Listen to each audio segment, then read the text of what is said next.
Stand by to launch FanStream Sports. 3, 2, 1. Let's start. Hello, sports fans. Welcome to FanStream Sports. Nothing but pure sports. This is the JP Show. JP, it is so good to hear you back on the air. Stand by. Now, here's JP. The schedule is out. Yes, the NFL season is just right around the corner. Cannot wait. Welcome into another edition of the JP Peterson Show here on this Thursday, post-schedule release. I know you all have consumed it. We'll give you our thoughts. And Brian Ford, COO of your Tampa Bay Buccaneers, will join us at 10:30 to chat about any special events and tickets and all that kind of fun stuff and what's in store for you Buck fans getting in the crew or already in the crew for this upcoming season. I am so jacked up about it. So we'll hit that. The Rays win last night, 4-3. The bullpen steps up. We'll talk about that. The PGA Championship is underway. We got NBA and NHL to talk about. Good morning to you, Nick Geddes from On3 Sports. How are you? I'm doing great. I love it when we have a major championship in golf because you get to wake up right away. I woke up just before 8 o'clock, checked the tee times. Tiger Woods was teeing off in 10 minutes. Perfect way to wake up. And then a lot of leaders pulling off too early, which is a little unusual, but it's created a pretty packed leaderboard early on there at Valhalla. So yes, join the golf. Yes, in fact, I just saw the leaderboard. Schauffele has now moved to 3 under with Hovland and Spieth and Doug Gim. Yeah, I know. Don't forget Doug Gim. Don't forget Doug Gim. When the majors come around, Doug Gim is your man. McIlroy's at 2 under par. Matsuyama 2 under. So some of the big names are up there, baby. Let's go. And Tiger was at even par through 4.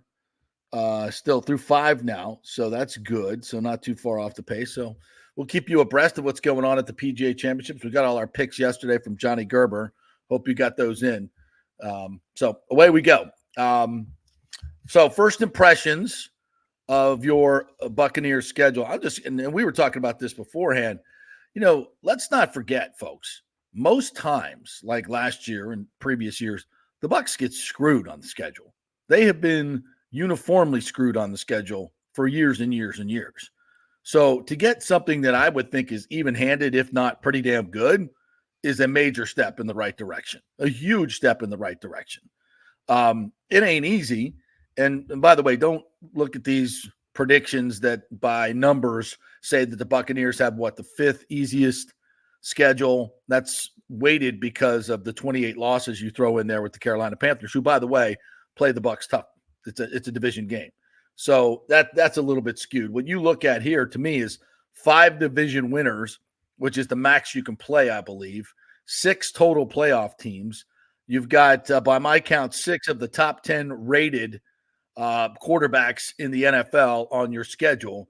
So it's not easy by any means, but I think there's some spots in here that are good, some spots that are bad, but just in general, the number one thing for me, Nick, is no international game. When you have 9 home games and you get to keep 9 home games, that's rare, number one, and that's big for the Buccaneers. I think that's huge. No international travel, and you get to keep that game. Because don't forget, folks, international travel comes with a lengthy hangover.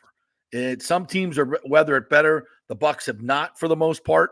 So to me, that was the biggest bullet you dodged in the schedule. Yeah, that's a big one. No international game. Also, no December outside games. Yeah, no cold weather games.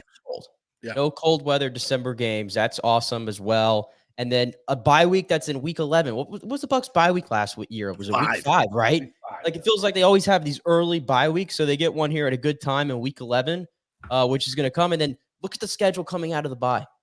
The Giants, the Panthers, the Raiders, the Chargers, the Cowboys, who I know are going to be good, but do they really scare you? Probably not. The Panthers and the Saints. So then you get 2 divisional games in the last 2 weeks of the season. I have a feeling those 2 games are going to be really important. And by the way, you get them at home. You don't have to go on the road for that. So let's be honest. The tough part of this schedule, the one that everybody's focusing in on, is week 7 through 10 going into the bye. That's a little bit of a murderer's row. Baltimore, Atlanta, Kansas City, and San Francisco. But again, you get 3 of those games at home. Yeah. You don't have to go on the road except for going to Kansas City on, what is that, a Monday night, right? Yeah. Which is going to be fun. Which, you're going to play Kansas City. You might as well play them on the road.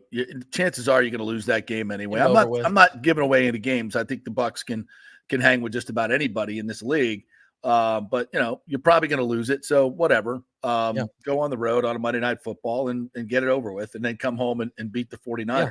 And I do think leading up to that stretch, by the way, even to start the season, again, it's not like it's crazy. Washington, so Jaden Daniels' first career start. Love that. Detroit on the road is going to be tough. We know that. But Denver, Philly at home, who the Bucs handled last in the playoffs, Atlanta, New Orleans, those games aren't too bad going into that stretch. So, you look at going into the bye week, you'd like to be. I'm doing ultimate schedule predictor here. I think 6-4, 5-5. Yeah, exactly. Doable. I'm right there with you. Yeah, which gets you to 10-7. We'll go through each game, but I think this schedule screams 10-7 to me, and that's a 4th straight NFC South title. Agreed? We'll see what Atlanta has to offer, I guess. Yeah. I know they've been a little bit of a clown show here over the last month, but a little bit. Might be underselling it a little bit, but I would say so. I think they're going to be a good football team. So, but 10-7, they're going to be good. These teams are all flawed in some way. So, 10-7 seems about right. Yeah, I mean, we're here we sit. 100 days from the start of the season. There's a lot that can go on. I mean, don't forget what training camp did to the Bucs in 2021. On day 2, right when Ryan Jensen goes down. As you look back, you're like, season over. Thank you. Not over, but you get a key injury like that. Everything changes. So we're doing this with that in mind, and we'll go through all the games and give you some predictions. So have some fun with this anyway. But yeah, I think that murderer's row of the Ravens, Falcons, Chiefs, 49ers, you're playing Lamar, Kirk Cousins, Mahomes, and Brock Purdy, probably 3 of the top 5 quarterbacks, and then throw Kirk Cousins in there, who's always, it's going to be a good, he's always effective, especially in the regular season. So, and then you look at the quarterbacks on this list, you got a few rookies in here, but for the most part, you again, 6 of the top 10 quarterbacks and 5 divisional champions, 6 playoff teams. It's not easy, but no NFL schedule is easy, by the way. It's a tough league every week. Most of these games come down to one score. So, all right, let's go through it. They open up with the Washington Commanders and Jaden Daniels, who there's some talk that maybe he won't start. They bring him. I don't see that. I think that's just chatter. Yeah, he's experienced enough. He's played enough football in the biggest conference in college football. This kid's ready to go. I'd hope at 23 years old, you're ready to go. Yeah. Jaden Daniels is going to get the start. It's a 4:25 game. By the way, 3-day games in September at home.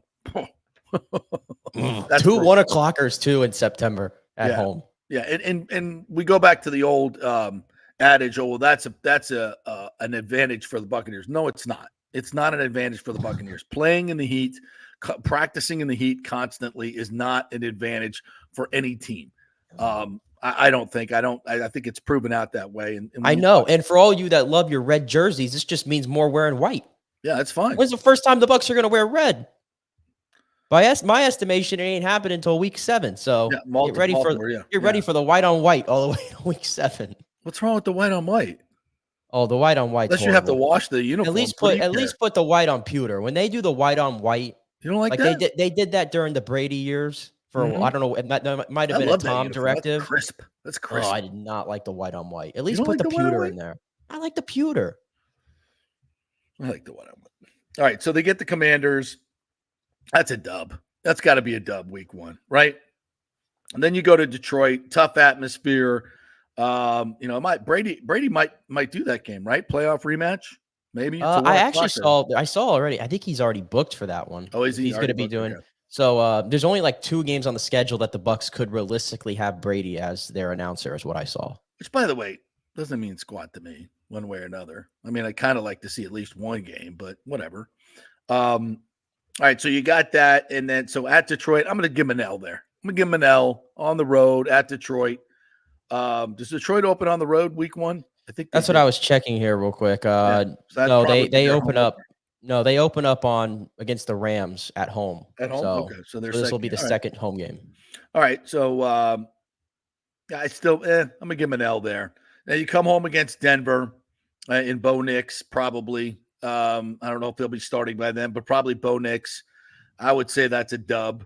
Then you got the Eagles, who you drub. Now this is going to be a different Eagles team. Yes, it will. It's going to be a different. The chemistry, everything's going to be a little bit. But no, Jason Kelsey. They've lost some things. They've added some things as well. So I'm going to give us a dub, and I think it's important to be 3-1 after the first quarter. You got 3 home games. And you got a murderer's row coming up. So I think it's imperative to be 3-1, at least 3-1 after the first 4. Then you're at Atlanta, and that's going to be a Thursday night. So you got kind of a short week there. I believe the Falcons also play on that Sunday, if I'm not mistaken. So the Falcons short week there for the Bucs. The Saints, so 2 straight road games within the division. Interesting. Of course, you'll have plenty of time to get ready for the Saints after that Thursday. So you get the mini bye early in the season. This is good to me. You get a mini bye early in the season, right? And then you get your real bye late in the season. So that's perfect. You get that Thursday night mini bye. So I think that's another great setup in terms of the juxtaposition of these games. And then you got the murderer's row. And not that you got 2 divisional games there on the road. That's tough. That's tough right there. So it doesn't even start in week 7. It really starts in week 5. And you got the Eagles before that. I mean, again, there are no picnics in the NFL, but that stretch is really, really tough. So I'm going to go an L and I'll say a loss at the Falcons and a win at the Saints. But you could, those are going to be 3 7-point games, either one. I'm just going to go 50-50 there. So, and then you got the Ravens at home in Lamar. That's a Monday night game. Probably be maybe an MOR TV game, by the way. That could be for MOR TV. So we would be doing a nice little pregame show for you there, hopefully, on that one. I'll give him an L there. Give him an L there at home against. I remember the last time the Bucs played the Ravens at a night game. What was it, a Thursday night in 2022? And the Bucs lost that game because Get Live 45 was loafing all over the place on the field. If you recall, that was the game he got called out for. And that's but he's no longer here. Lamar threw him it right in his chest, and he ran out of bounds, so he wouldn't get hit by the quarterback. Right. So I'm like tracking back to that game, but I'm like, the main culprit of the defense was gone now. So we'll see. Yeah, good. Yes, we'll have Servassier Dennis or KJ Britt tracking him down. Then you got the Atlanta Falcons at home. So I'm gonna say that's a dub. They're gonna split against the Falcons this year. Right, probably the Falcons and the Saints, they'll split. That's what I got. Yeah. So then you're at the Chiefs. That's an L, and then the 49ers at home. I'm gonna give them an L there too. So that's what they 1, 2, 3, 4, 5. So that's 5-5 at the bye week, right? Which I think you're okay because this is where you make your run. You get kind your of bye how they week. did last year. Right. Exactly. So then you're at the Giants. They should have folded up shop by then. Who knows who's going to be quarterback? It won't be Danny Dimes by that time. Who knows? They have 5 primetime games, by the way. The Giants? The Giants. It's their 100th anniversary. The Jets have 7. They have 7? The Jets have 7. Aaron Rodgers. We're doing this again. By the way, if you haven't seen the Aaron Rodgers, Tucker Carlson sit down, that's a must. That's a must watch. Very interesting interview. So Giants and Panthers. So I'm going to go dub there. And then the Raiders at home. All right. That's a dub. Who knows who's going to be quarterback? And then probably Gardner Minshew at that time. Who beat us? I get it. Then they're at the Chargers. Harbaugh. I have to wait and see how the Chargers are going to be. The Chargers could be really, really good, or they can be a disaster. Like, I don't think there's an in-between there. I agree. So I'm going to give them an L there, though. And then an L to the Cowboys at Dallas. But again, they can win any of these games. But I'm just going by, how this works, right? Every game's going to be close. I think the Bucs are going to be in every game. And it's just a matter of mistakes at that point. And it's, sometimes it's tough to win on the road in close games.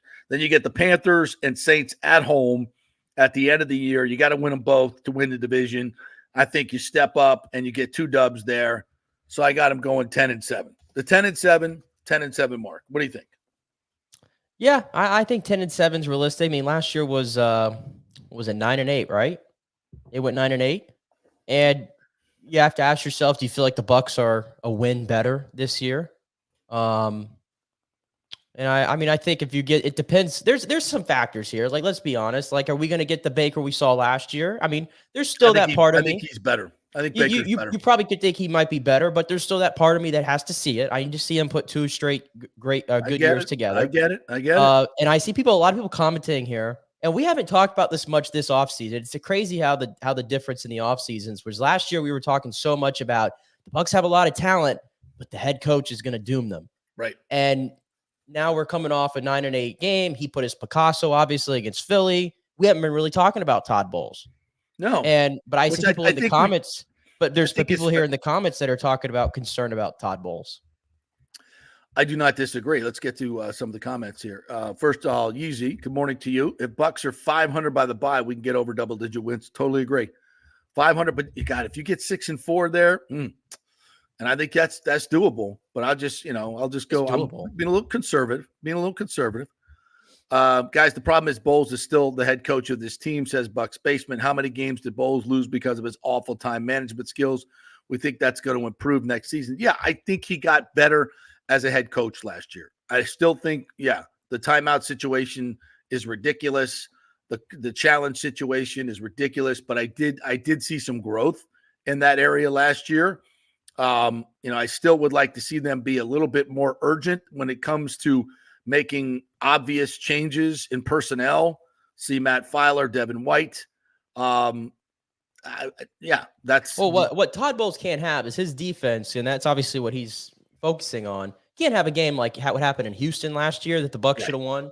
Like, we forget about it. The Bucks had about 3 or 4 games that should have gone the other way last year. Yeah, if not for sit some back and cover 2. Right. Those are the things that concern me about Todd Bowles, is that he almost feels like he's due for 2 or 3 of those a year. Yeah, I mean, I still think it's the biggest weakness on this team, to be quite honest. Yeah, and they did. They added some to that secondary, but it doesn't, like, outside of Winfield, you're not going like, ooh, Well, I mean, why? Actually, I say this: Winfield actually has a chance to be even better because Whitehead's next to him. Right.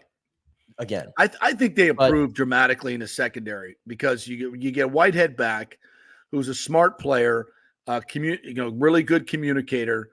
You get rid of Carlton Davis, who I think was a bit of a liability, couldn't catch.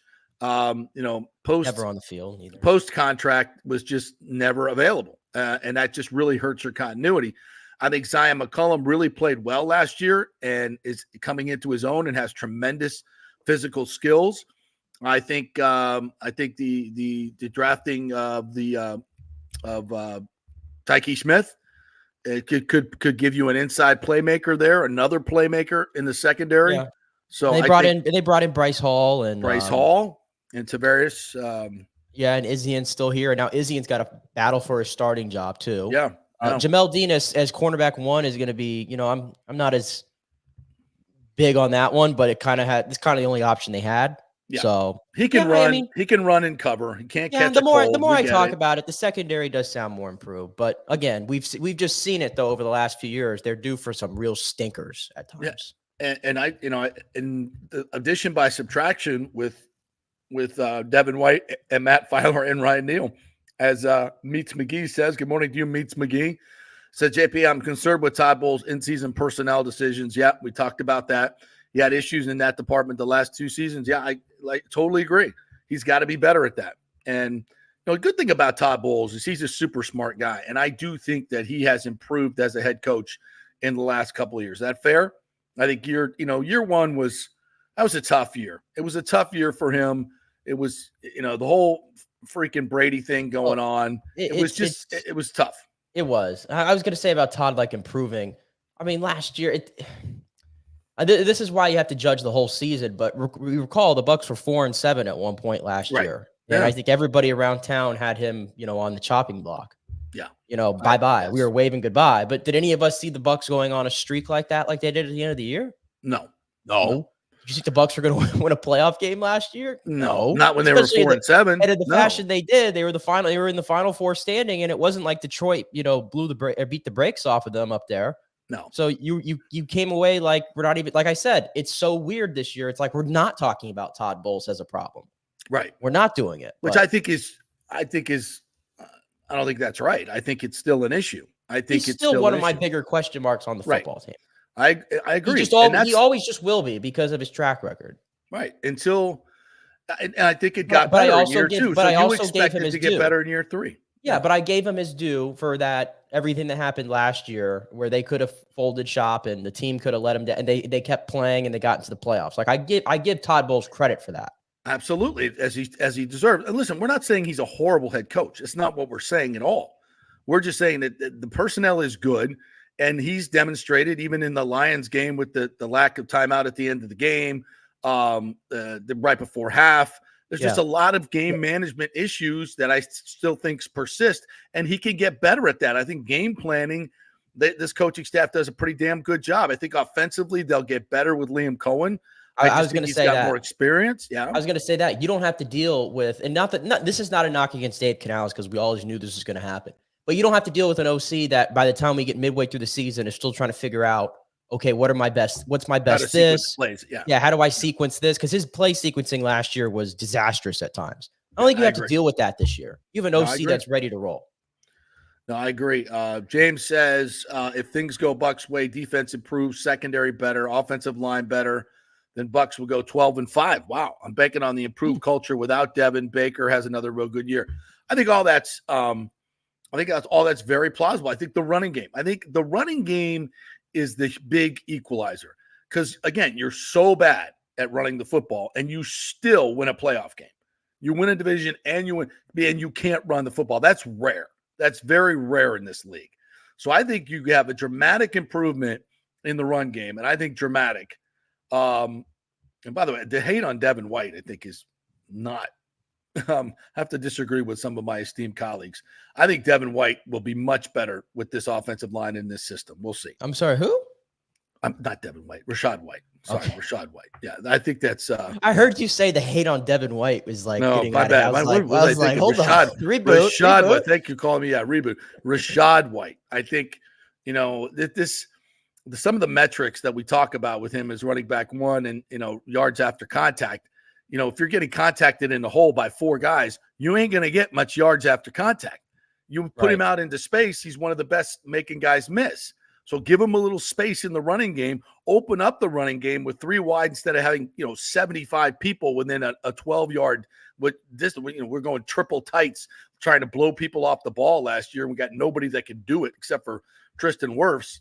Doesn't work. And if you take note too of the offenses that Liam Cohen comes from, and I'm just using the Rams because that's all you have to go off of in the NFL. I mean, if the Rams always, they're known for passing the ball around the yard, clearly. But at its essence, I feel like that offense really depends on having look at the running game they've had there over the years. Like prime Todd Gurley. Yes. Just thinking of the McVay years that Cohen was there. Prime Todd Gurley. Even Darrell Henderson. Much more balanced than you think. Yeah, that's what I'm saying. Even a guy like Darrell Henderson always had a big yards per carry. Kyron Williams last year was one of the best running backs in the entire league. Ray Davis, go to his college days. Ray Davis put up a lot of yards there in Kentucky. Yes. So the running game has always been as a focal point of of the offenses he's been a part of. And I think with Graham Barton, and you set Gedeke at his spot and Wirfs, I think you find you've got some good candidates for left guard. Elijah Klein might be a really, really good find. Cody Mauch, second year, already bigger. Saw him at the All-Star thing. He's much wider, much bigger. So I think your interior line is vastly improved. You got an offensive line now and a scheme that's going to allow you to run the football. So I think that's a dramatic improvement for the Buccaneers. Let me see what James says here. They went 9-8 with a bad O-line, an inconsistent D, and real bad secondary, no run game. Yeah. So yeah, I totally agree. Totally agree. There's room for improvement a lot. Nathan Elliott says Fox unveiled its marquee matchup games. The Bucs do not have one. That means Brady will not be calling any Buccaneer games. Could it change? Yes, late in the season if the Bucs play well. I could care less. Really, could care less. It's just whatever. I'll be more interested to see how Brady just calls games more than if he calls Bucs games. Canales said, "How do I use Chris Godwin?" Yeah, exactly. Luke, Cam Cake Maker Gedeke, Pancake Maker. He blew up a few guys and pancake Cam Jordan. He was most improved. Speaking of that, have you seen Cam Jordan? I mean, yeah, ultimate troll. Have you seen him on Twitter this morning? Yeah. He's going after Sapp now. And he put something on Twitter. He's like, week 14 and week 16, all stadiums should have a dome if you have harsh elements. And I think one of those games is against the Bucks, maybe. And someone commented, "You're washed up, bro. Shut up." And then he responded back with the Saints sack leaders all time in Bucks and said, "To be clear, your franchise sack leaders are not like ours. Go sit down, you jabroni." And it's like, you're sitting. He is the top sack getter for the Saints all time. But are you going to tell me that Cam Jordan's a better player than Warren Sapp? And no. Not better than Simeon Rice. He's not better than Simeon Rice either. I don't care if Simeon Rice. At best. Yeah, you can go look at his entire career. Ain't happening. So, but Cam Jordan just trolling away. Yeah, good for you, loser. All right, going to get to the Rays here quick before we get to Brian Ford coming up here at 10:30. The Rays win yesterday 4-3. God, Yandy Diaz finally got a big hit. Somebody finally got a big hit. They were 1 for 21 with runners in scoring position. And finally, Yandy got a big 2-out. I think it was a 2-out hit. Got a couple in. The bullpen looked great again, except for Matone gave up a home run. But then Armstrong was good. Fairbanks was good. Kevin Kelly. They used Fairbanks in the 8th when they had the meat of the order up, and he just rolled through them. So nice win last night coming off the giveaway win of the night before. Back to 500. And they're 15-8 in 1 and 2-run games, which is third best in the league. So they're winning close games. The best is yet to come. 4 hits last night for what is it? Yandy? Who? So Yandy had the big hit. Taj Bradley. I wanted to mention him. 5 innings pitched. Really did a nice job. I thought really did a nice job. He didn't have his best stuff, but he didn't have his best stuff, but he navigated through it and everything. Yeah. Pushed through. Yeah, I think we gave up 2 runs total. Got the big strikeout, but he needed it. So I think all in all, really good win. It takes 2 or 3 of the Red Sox, and they'll play game 4 today. I loved my big takeaway was the 8th and 9th inning. I mean, Fairbanks coming in. Ever since he's come back off the IL, and I guess he got some treatment for this nerve issue. Yeah, he looks like a completely different guy. And he was fantastic in that 8th inning. Just Psycho Pete. He didn't blink once. Going back to the dugout, did not blink once. And then Kevin Kelly coming in a big spot, and his stuff was electric last night too. His slider was dancing against those Red Sox batters. So they're back to 500. I hope they can get greedy here. Like let's win 3 out of 4 out of a series, and let's start this climb to start getting over 500. Yeah, and if they win today, they're in 3rd place too. So you climb over another team, which is important. Right, it's time to climb. But Jose Siri also, I want to mention him. He seems like he simplified his approach a little bit. Like it's something so small. He's keeping 2 hands on the bat when he swings now because Randy told him like, hey, you probably should have more of a controlled swing. Yeah, and he gets a big hit yesterday. Yandy as well. He's starting to get hot. Aranda is up. I think he'll add a lot from the left side. That's good. This team is starting to get their players back. They're starting to hit. They're starting to be competitive. I was a little worried about going into this series with the Red Sox because of their pitching has been so good. But the Rays, not that they're not going to cover off the ball, but they've won 3. They won 2 of 3, get 3 of 4 now, and then go into Toronto and maybe make a little bit more hay. So nicely done. All right, we'll take a quick break. When we come back, Brian Ford, COO of your Buccaneers, will join us. And by the way, did you catch the schedule release video they did, that film? Absolutely. A lot of great ones around the league, but the Bucs was cool. Absolutely brilliant. So we'll ask him about that and some of the special events that may be happening here or yet to be planned for the Buccaneers. Quick break. We're brought to you by the Jeeves Law Group, JEEVESLawgroup.com. They are local, they get results, and they are trusted.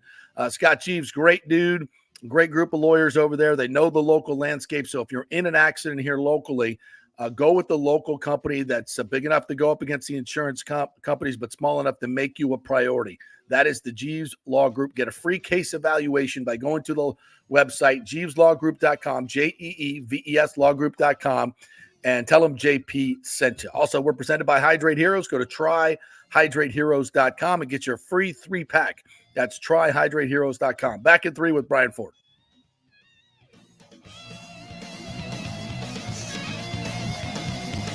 JP here for my friends at your local Synovus Bank, and I do mean friends, and I do mean local. One of the local managers in Tampa is John Acosta, big fan of the show, and I've known him for over 40 years. He's been in local banking since 1983. You talk about developing relationships. You don't stick around for that long unless you're doing things the right way and have a great reputation, and that's the focus company-wide at Synovus. Big enough to handle any complex international transaction, but small enough to answer the phone when you have an urgent question about your business or personal account. And for personal accounts, they have a very easy app that works great. You can do everything online. And for large or small businesses, you will get that personal touch and services to help build your business, taking your dreams and aspirations from the whiteboard to reality. We can make that happen. Let us show you how. For a get-acquainted meeting to open a business or personal account, just call John or go to synovus.com to find out where your local branch is. Everyone knows Italiano Insurance is your go-to for home insurance, but they also have an amazing team that focuses on business insurance. Yes, your business is most likely your biggest asset, so make sure you have the right coverage at the most competitive price. And if you started a side hustle recently, don't forget you need business insurance, because if you get sued in this over-litigious society we live in, you could lose all your personal wealth. So get that business insurance. And for the best customer service, always choose Italiano. My representative, Charity, is amazing. I called her late on a Friday because my insurance was going to lapse. She stayed late until the job was done. You just don't find that anymore. Give them a call, 813-877-7799. That's 813-877-7799. Italiano Insurance. JP here for the Geddes Gordon Real Estate Group and our good friend Jane Geddes. Folks, simply put, there is nobody like Jane. Jane is a former LPGA two-time major championship winner. She was also vice president of talent relations at WWE.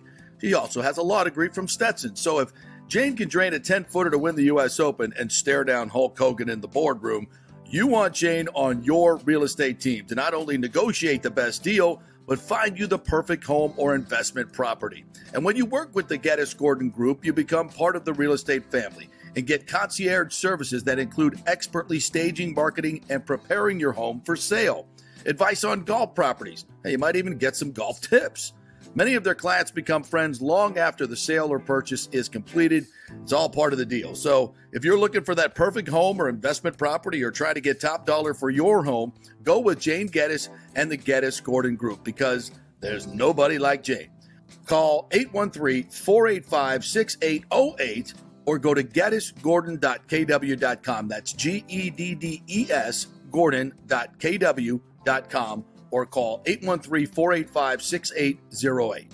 With over 34 years of producing small and large events, Extravaganza Productions is truly a Tampa treasure when it comes to creating some of the very best events in Tampa and all across the United States. I've worked with them at the Florida Sports Hall of Fame inductions, the Warrior Games, which was an Olympic-sized event spread across all of Tampa Bay. They are the very best, from small meetings to exceptionally large corporate conferences to galas, fundraisers, sporting events, grand openings, whatever you want. Team EPI has an extremely talented staff of designers and show producers that develop extraordinary events fueled by the visions of their clients. You can reach them at their Tampa headquarters at 813-621-4700 or go to extravaganzaproductions.com. Let's go. Right now, back to the show on FanStream Sports. All right, welcome back to the JP Peterson Show, brought to you by the great folks at Bay Area Modern Medical Center. Chris Lugo will join us later in the show to talk about your health. So that'll be at 11:45. We thank him, and go get your appointments at BAMMC.com. And by the great folks at the Gold and Diamond Source, their Memorial Day sale is coming up. So head on over there and get your engagement ring. Got to do it just like Nick and I did. All right, let's welcome in our good friend, the COO of your Tampa Bay Buccaneers, Mr. Brian Ford. How are you, Brian? Good to see you, my friend. Hey, good to see you. Here we are. Yes. The opportunity to come on board. How you been? Fantastic, man. Thank you so much for doing this. Buck fans are absolutely ripping and ready to go for this 2024 season. The schedule is out. And as I mentioned to the folks, in my opinion, sometimes the Buccaneers don't get the greatest shake in terms of schedules. I think this year you guys I think it's a good schedule. I think it's very fair. No international games, so no international travel. Yep. I don't know how you feel about that, but maybe not as much exposure, but I think for winning football games, those hangovers, those travel hangovers can be tough. So I thought it was a pretty fair schedule. What was your first glance? No, we're excited. It's the start. The draft kicked it off. Free agency, we were able to keep all our guys and go out, and then we picked up a great draft class, and we've been having OTAs here, and the guys are back in the building, and the buzz is here on the field. Now the schedule comes out, so we are very excited. I think the schedule, we knew where we were going, we knew who was coming, but we just didn't know when. And now we have it, so now we can lay it all out, and we can start planning. We can start putting together our game themes, and I'm excited. As you know, this is a big military town, and one of my favorite games. We got a game on Veterans Day weekend, so the day before. Nice. So that's going to be special for that. So that's going to be our salute to service game. That's a secret out of the bag, but we'll be coming out with the rest of the themes here as we get closer. And of course, training camp schedule will follow that. So everything's lined up for a great. I can't believe it, JP. It's the 27th season at Raymond James Stadium. It's wow. Crazy. Already, man. And you mentioned the theme games, which I think are awesome. How do you come up with that? What's the creative process? How does that work? Yeah, we just lay it all out. We're opening up with the Heisman Trophy winner, yes, Washington. That's a big game. We wanted to open at home, and we wanted to end at home, and end at home against two division opponents. So that's key. But the game themes, they all kind of come in line once we know the dates and we know what we're trying to do. And stay tuned. We love to create some magic on the field, but we love to create the atmosphere and create the theming off the field as well. So we have a team that's pulling that all together, and we're going to try to make some excitement off the field as well as on the field. But this is just an exciting time. Here we go, the 24-24 season. It's incredible. Yeah, I was just thinking Jaden Daniels was supposed to play in the ReliaQuest Bowl. Didn't play in that, but he'll definitely play in Raymond James for this game. I'm pretty sure. So he won't miss this one. No, open up against him. His first game as an NFL pro against Washington. That's special.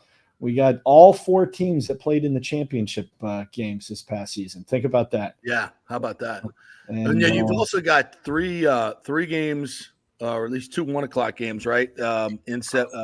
At home in the first in September. Yeah, we got two 1:00s, and that's not a popular, but we're going to do what we can. We got to keep everybody hydrated. We're going to work with the Tampa Sports Authority and make sure that we have plenty of and our partners at Legends Hospitality. And those are not favorable, but hopefully we'll get a cold front that week, those 2 weekends. But it's going to be football, and it's football at Raymond James Stadium, and the matchups are great. The opponents are great. The division's going to be there. And, we kept the guys, and they're excited. They're out there practicing right now, and the rookies are here, and it's a lot of excitement on and off the field. Now, you've met some of the new guys, the new rookies. It's like asking you about your children. You have any favorites? You got any favorites that you've met, or just some interactions that you've had with some of these young men? Graham Barton he seems like a special kind of dude. I mean, just really professional, very upbeat. Humongous, very light on his feet too. I've seen that. Any first impressions of some of your draft class guys? The first impression of all of them, and they're a nucleus of a group. They're all getting along. They know that they're our rookie class. They want to represent us on and off the field. That we got our big 10th annual Cut for a Cure coming up. Yes. And that's coming up on Thursday, June 6th. And I want to invite all your listeners. As you know, I ran my 20th marathon back in Boston. Gronk's like, you're going to run 20 marathons? You got to run Boston. And I told him I'd never qualify for Boston. And he's like, Brian, I'm the Grand Marshal. You're in. Let's get paid to know people. Exactly. How was that, by the way? It was remarkable. It was remarkable. But he's just an unbelievable man. And, he wants to come back to Tampa and be part of this community and be part of this franchise. And we are so excited to have him back in the fold. And he's going to be here. He said, hey, you run that marathon for me and help me put up a children's playground in Boston, and all the proceeds that you raise, we're going to bring right back to Tampa with the Pediatric Cancer Foundation. Nice. And he's going to shave his head. He's going to have a little boy or a little girl shave his head alongside me. We're going to have a lot of our greats come back. Jimmy Giles is coming. Mike Allstott's coming. Martin Gramatica, Dexter Jackson. And I want you there. So I'll be there. And it's our 10th annual And all the information's on tampagronk.com. We're actually going through him to kind of bring awareness and try to do it. But when you talk about that rookie class, they're all excited about this event. And that just tells a lot. They're new to the franchise, new to the city. And we're looking forward to make them part of that too. So there's some information out there. All your listeners can actually come for a donation of $100. You get a picture signed by Gronk. And you get to come to the event. And again, all this information is at tampagronk.com. And, on and off the field, we want to be part of this community. We want to bring a championship back. This schedule is remarkable. We want to sell out Raymond James Stadium and make it the home field advantage that it has been in the past. And, we got some streaks that we want to maintain, winning 4 straight NFC South division titles. We want to keep that going. And, we want to go deeper into the playoffs. We got a matchup with the Philadelphia Eagles with that wild card playoff game. We knocked them out. And then we go to Detroit with a rematch of that great playoff game. So a lot of exciting football, but it all starts with the schedule and then training camp. And, off the field, I'm excited about the participation and the awareness that we're trying to bring. No parent should get that call that your child has cancer. And, as long as I'm here, I'm going to have somebody, I'm going to do what I can to help bring awareness and try to bring a day where some kids can laugh and be kids and not worry about shots and syringes and, the word cancer. So I thank you for bringing some awareness to that event. Absolutely. And coming out. And it's going to be great. And we've got a lot of people. And like I said, Gronk is so excited to be back in the fold, and we're excited. He's definitely going to be one of our captains of the crew this coming season. We just have to pick that game. Yeah. And, the game themes are special, but salute the service announced here on your show. But I guess that wasn't a hard one to figure out when you play the day before Veterans Day, right?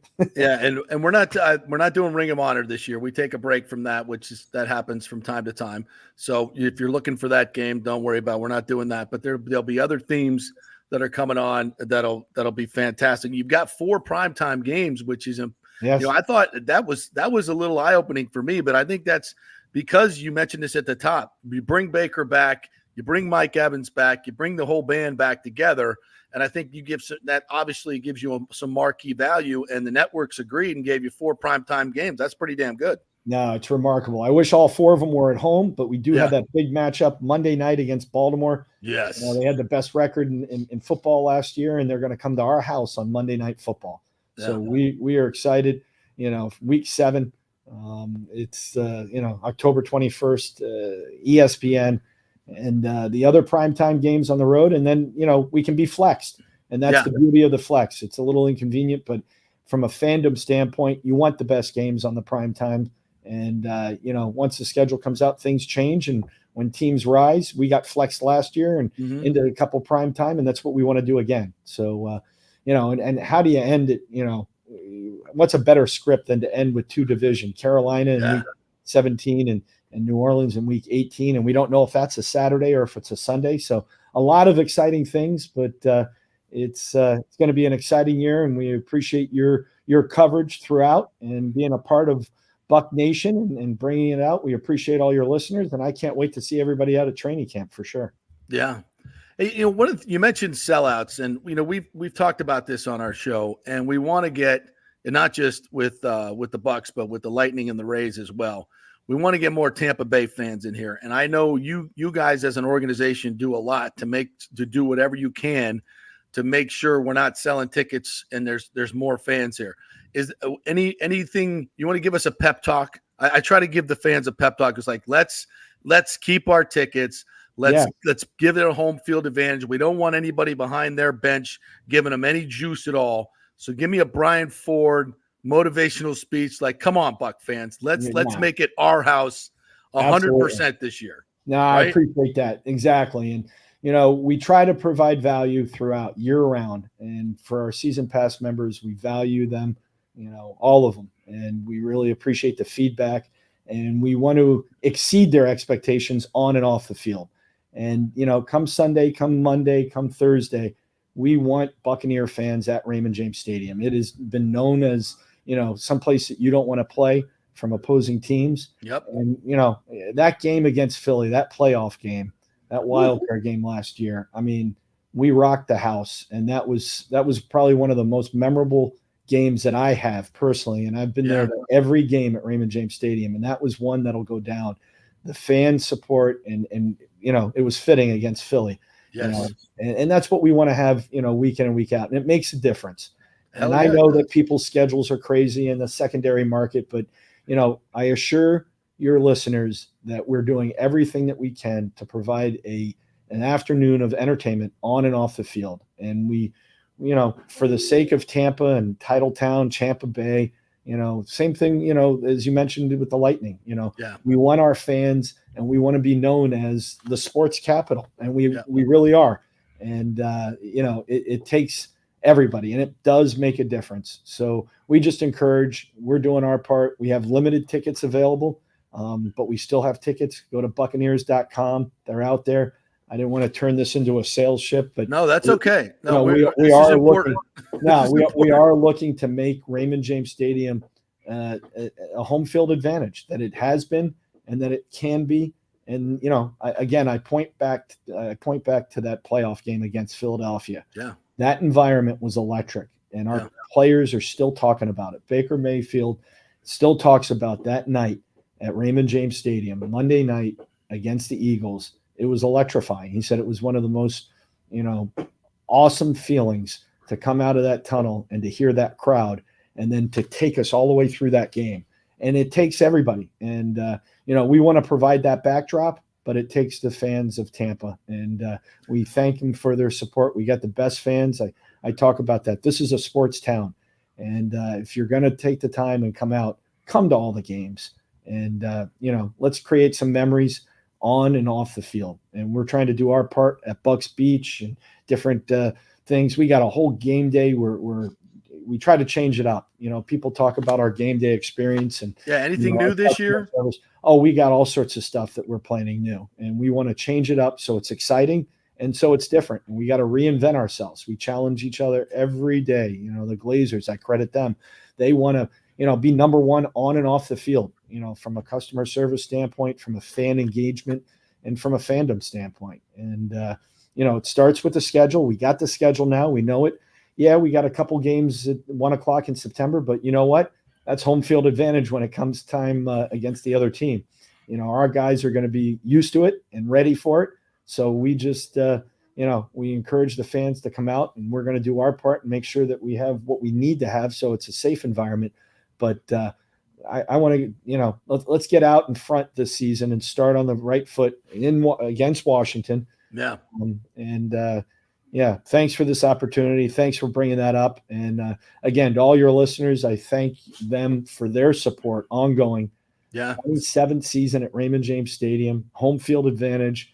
It's spectacular. You talk about Titletown, Tampa Bay. It doesn't happen without the fans.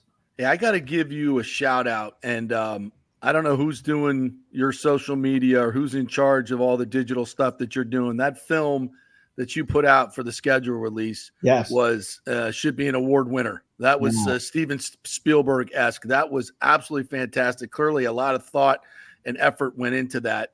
Fantastic job.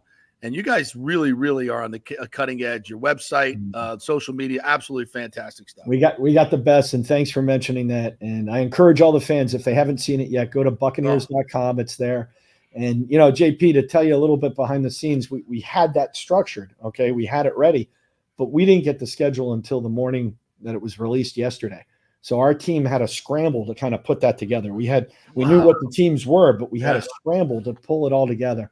And it was done moments before it was released. Let's put it that way. Moments before 8:00 is when that all came together. And you're right. We have the best of the best. Our team is remarkable. And again, I credit the Glazers. They give us the resources. They challenge me every day. Let's get the best people in our organization on and off the field. They challenge Jason Light and Todd, Coach Bowles, to get the best players. And, it's a team effort, but it doesn't happen without their support, guidance, and desire and will to be number one on and off the field. But thanks for mentioning that. And it was a lot of fun to pull together. We're always trying to one-up it and trying to create some stuff. You know, when a sports team wins some Emmys, that's remarkable, and it's a credit to the people that are in this building. And there's too many of them for me to mention them by name, and I don't want to leave anybody out. But I will tell you that we have the best of the best, and they're passionate, and they really try to exceed our fans and reinvent ourselves. You know, whether it's that schedule release video or whether it was the Rondé Barber video that we did last year, kind of signifying his career, or, you know, whatever the case may be, the creamsicle video when we reintroduced and relaunched the creamsicle. So there's a lot of examples out there. And that's just, you know, again, going back to the Glazers' desire to exceed people's expectations on and off the field and to create an environment that creates memories. And that's what this is all about. We live in paradise, JP. Our fans have options galore, whether it's the beaches, fishing, golf, performing arts, other professional sports, collegiate sports. Think about all the things that our fans have a choice.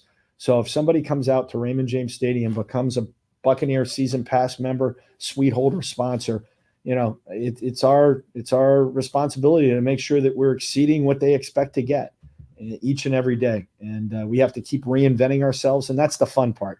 And we have an ownership group that wants that. And it's not just status quo. And that's what gets me up every day, and the passion of this city. So I don't want to keep going back to it, but that night against Philadelphia in that wild card game, that gets all of us. And I remember the way it should be every game. That's the way it should be every game. Yeah, we get it, and it can happen. And we've got the schedule, and we have the opponents coming in here. You know, the Raiders are coming back, a rematch of Super Bowl 37.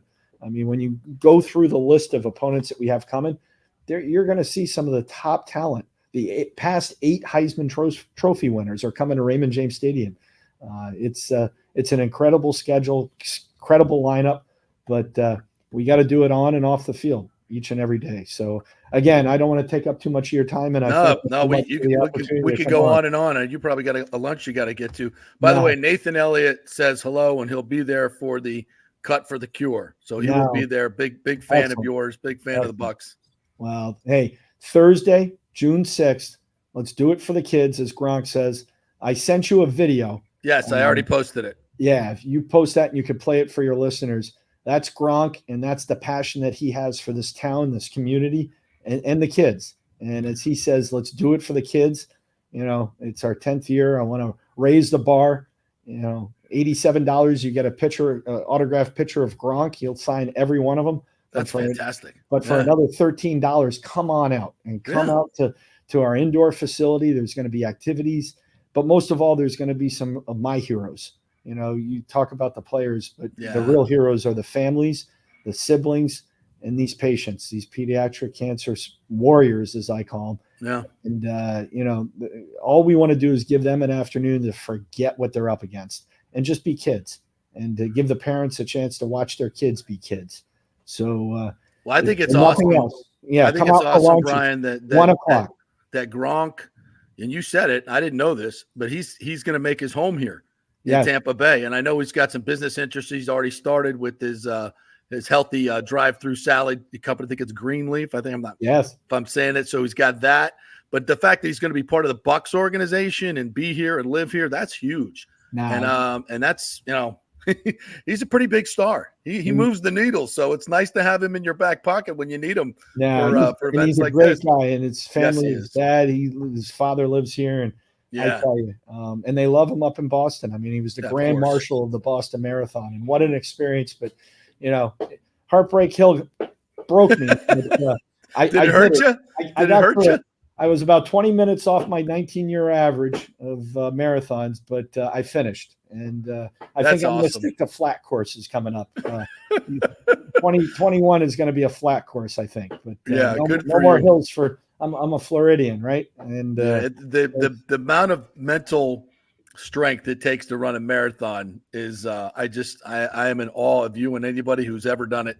But it's no surprise. You guys do a great job over there, especially Brian. You've done a fantastic job leading the crew over there. And can't wait for this season. Thank you so much for your time. Appreciate it. We'll definitely see you on June 6th. June 6th, 1 o'clock. JP, have a great weekend. And if I'm not shaving my head though. You're not shaving your head? Well, But color. it'll never come back, bro. Oh, I ain't got much left. It's my summer cut. Okay, it's my I ain't summer got cut. much left, partner. Well, thanks Not again. much left. All Have a right. great weekend and all the best. And thanks again for the opportunity to come on. And thank your Anytime. listeners for the support that they give us day in and day out, and for their support of all sports in the Tampa Bay area. You make this town what it is. Yep. And, the organizations could not do what we do without their support. And we thank you all for that support. Have a great afternoon. Thanks, Brian. Goodbye. Appreciate it. Brian Thank Ford you. there, COO of your Tampa Bay Buccaneers. God, I can't wait for this season to start. Cannot wait for this season to start. I thought you were going to jump in there, Nick. Or I hogged it all up for you. I'm sorry. I was waiting for you to ask your pitch your great idea that you've been on. I'm not this doing show that. about. I'm not doing it. I'll do that when we're having a beer. Because I was following like the But I'm comment not section. doing it all. I was following the comment section during that. And people were calling you out for your idea. I'm not doing that. I can't. I'm gonna wait. I'll wait till I get him with a beer or two in him before I go to drone tarp on him. I think that's fair. I got to get some engineering and design behind this before I really go public with it with the actual COO of the Buccaneers. Yeah, I think that's going to be a big moneymaker for me. They can move it around Florida in September and October. Give us all some shade. Good God. It's going to be tough, but hopefully just a cloudy day would be fine. That's all you need. Let's pray for a cloudy day. Pray for some clouds. Just a little bit of clouds, maybe a little sprinkle. No rain out. Just a little sprinkle and some clouds. All you need. I know. And I wasn't going to ask Brian too, as I know he was talking about the special event games and stuff. I know a lot of people keep wondering about the future of the creamsicle. And I figured that if the Bucs were going, they would save that eventually because they're going to make some grand announcement, I'm sure, on that. Yeah. But it's funny though, and you try to get a pulse of the Bucs Nation about the creamsicle. I feel like it's like last year, everybody was like 100% like, we got to bring the creamsicle back. And now it's like, now how you feeling? Now it's like a 50-50 bet. I feel like between Bucs fans of, do we want to do this again? Because we just never play well in those things. No, it's a disaster every time. Those things they're beautiful, but they're cursed. They just, lock them away or, they're ceremonial. That's fine. But to wear them for a game, we don't need all that. We've done it, been there, done it. Nice, part of the heritage, all good. No, that's a flat no. There's a reason why Brady never wore a creamsicle. Okay. I did enjoy the discussion about Gronk though, that he is. How about that? Because he's always going to be a Pat. We concede that he's always going to be a Pat. But the fact that where's he choosing to live? That's what I'm saying though. He's got his roots here now, and I know I couldn't remember the name of the place that he has now. The Green, what is it? Greenleaf? I think it's Greenleaf or something. It's 2 locations, drive-through salads. I got to try that out. And he's also got Roca over across from Armature Works. He's a partner in that as well. He's got his hands in a lot of different businesses here in Tampa Bay. So great to have him. Right. And I saw he was at the opening. I saw he was at the opening at one of the locations maybe a week ago. Yeah, Charlie. And he was passing out food in the drive-through and everything. Yeah, how about that? You could pull up and you're like, "Can I take your order?" Yeah, Gronk. That's awesome, and he'll be here for the cut for the cure too. That's going to be great. I'll get out more information on that. I posted the video. We'll play it here in the second hour, and I'll put up that TampaGronk.com. I believe is what he said, right? TampaGronk.com. Mm-hmm. All right, we'll take a quick break. We'll come back on the other side. We'll talk a little bit more Rays. We also got a special guest, Dan Schlossberg, author, has a new book out about Hank Aaron on the 50th anniversary of 7/15. If you don't know about Hank Aaron, which a lot of you kids don't know about Hank Aaron, this would be a nice, interesting segment for you to learn a little bit about the best player in the history of the game. That's the truth. The numbers, Suns, steroids, by the way. So he will join us. Dan Schlossberg will join us at 11:30. But lots more coming your way here on the JP Peterson Show. Stay with us.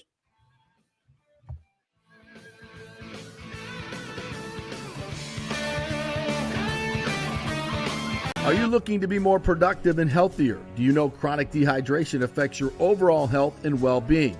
75% of the U.S. population suffers from dehydration, and many of us don't even know it. That was me before I was introduced to Hydrate Heroes. 8 times the benefits with hydration. A beverage with benefits more than just hydration. That's right, 8 times the benefits with hydration. Hydrate Heroes provides a refreshing, great-tasting beverage powder to mix with water, providing elderberry, zinc, vitamin D, electrolytes, amla fruit, which provides a great source of vitamin C, along with a proprietary mushroom blend that has shown to help increase endurance and energy at the cellular level. Hydrate Heroes is so confident you're going to love the taste and the results. They are offering our listeners a special offer, a free 3-pack sample, no credit card needed. Just go to the jppetersonshow.com, the jppetersonshow.com, and click on Hydrate Heroes logo. Hydrate for health today with Hydrate Heroes. All right, this is for all you guys who don't want to go to the gym and do 5,000 crunches. At Bay Area Modern Medical Center, you can get on the new True Body machine where you can reduce fat and tone up your muscle. It's like doing 54,000 crunches in just 15 minutes. Define your body as you see fit. True Body offers personalized muscle stimulation that delivers the equivalent of those 54,000 crunches in just 15 minutes. Just get in touch with them at Bay Area Modern Medical Center, BAMMC.com. Chris Lugo and the team over there will set you up on True Body and get amazing results. Non-invasive with comfortable and little to no pain and zero downtime. You can isolate and target those areas that you want to improve and treat multiple areas simultaneously. It's an amazing machine, so check it out at Bay Area Modern Medical Center, BAMMC.com. Everyone knows Italiano Insurance is your go-to for home insurance, but they also have an amazing team that focuses on business insurance. Yes, your business is most likely your biggest asset, so make sure you have the right coverage at the most competitive price. And if you started a side hustle recently, don't forget you need business insurance, because if you get sued in this over-litigious society we live in, you could lose all your personal wealth. So get that business insurance. And for the best customer service, always choose Italiano. My representative, Charity, is amazing. I called her late on a Friday because my insurance was going to lapse. She stayed late until the job was done. You just don't find that anymore. Give them a call, 813-877-7799. That's 813-877-7799. Italiano Insurance. JP here for Extravaganza Productions. You know, I've worked with these pros on so many big and small events. They recently did the Kappa Alpha Psi Grand Reunion, the Tampa RV Show Exhibit. They did the Skills Center opening of Tampa Bay. They can do those small events. They do the biggest of events. So if you are thinking about planning a meeting or special event, call the talented staff at Team EPI. They will give you a free creative meeting if you mention the JP Peterson Show. They will provide you with an exceptional experience. Heck, they'll even show you their huge warehouse with great props. Anything you want. They'll do it on time and on budget. You can reach them at their Tampa headquarters at 813-621-4700 or go to extravaganzaproductions.com. Tell them JP sent you. Let's go. Right now, back to the show on FanStream Sports. All right, welcome back. As I enjoy my Hydrate Heroes ginger mango this morning. So good. So good. Get your free 3-pack at tryhydrateheroes.com. All the good stuff, none of the bad stuff. Amla fruit, all the electrolytes to keep you hydrated when you're working out, especially outside now. If you're playing tennis, whatever it is, with golf, I take one when I'm playing golf to make sure I stay hydrated. And you get that feeling when you get a little bit dizzy, right? When it gets super hot outside, like it's about to. Don't do that. Stay hydrated and with the good stuff. And water sometimes just doesn't do everything you need. So by the way, for hangovers, this stuff is fantastic. Ice cold, put it over some ice. Tastes good. Feel good. Go to tryhydrateheroes.com. Get your free 3-pack. I got to try some of that after Sunday hockey for me, which I do from the hours of 8 to 11 on Sunday morning outside. And by the time I get home, I mean, I take a shower and I sit down and it's like my head feels like somebody is literally taking 2 bare hands and just squeezing me. And I'm like, damn. And I feel like I'm drinking a lot of water. And I'm like, man, why does this keep happening? But it's because you need more than a water. You need more than a water because that gives you the electrolytes, especially the vitamin D3, the amla fruit, the mushroom blend, which is for inflammation, and it's really helped my knees. I've noticed a major difference in how my knees feel. So didn't expect that to happen.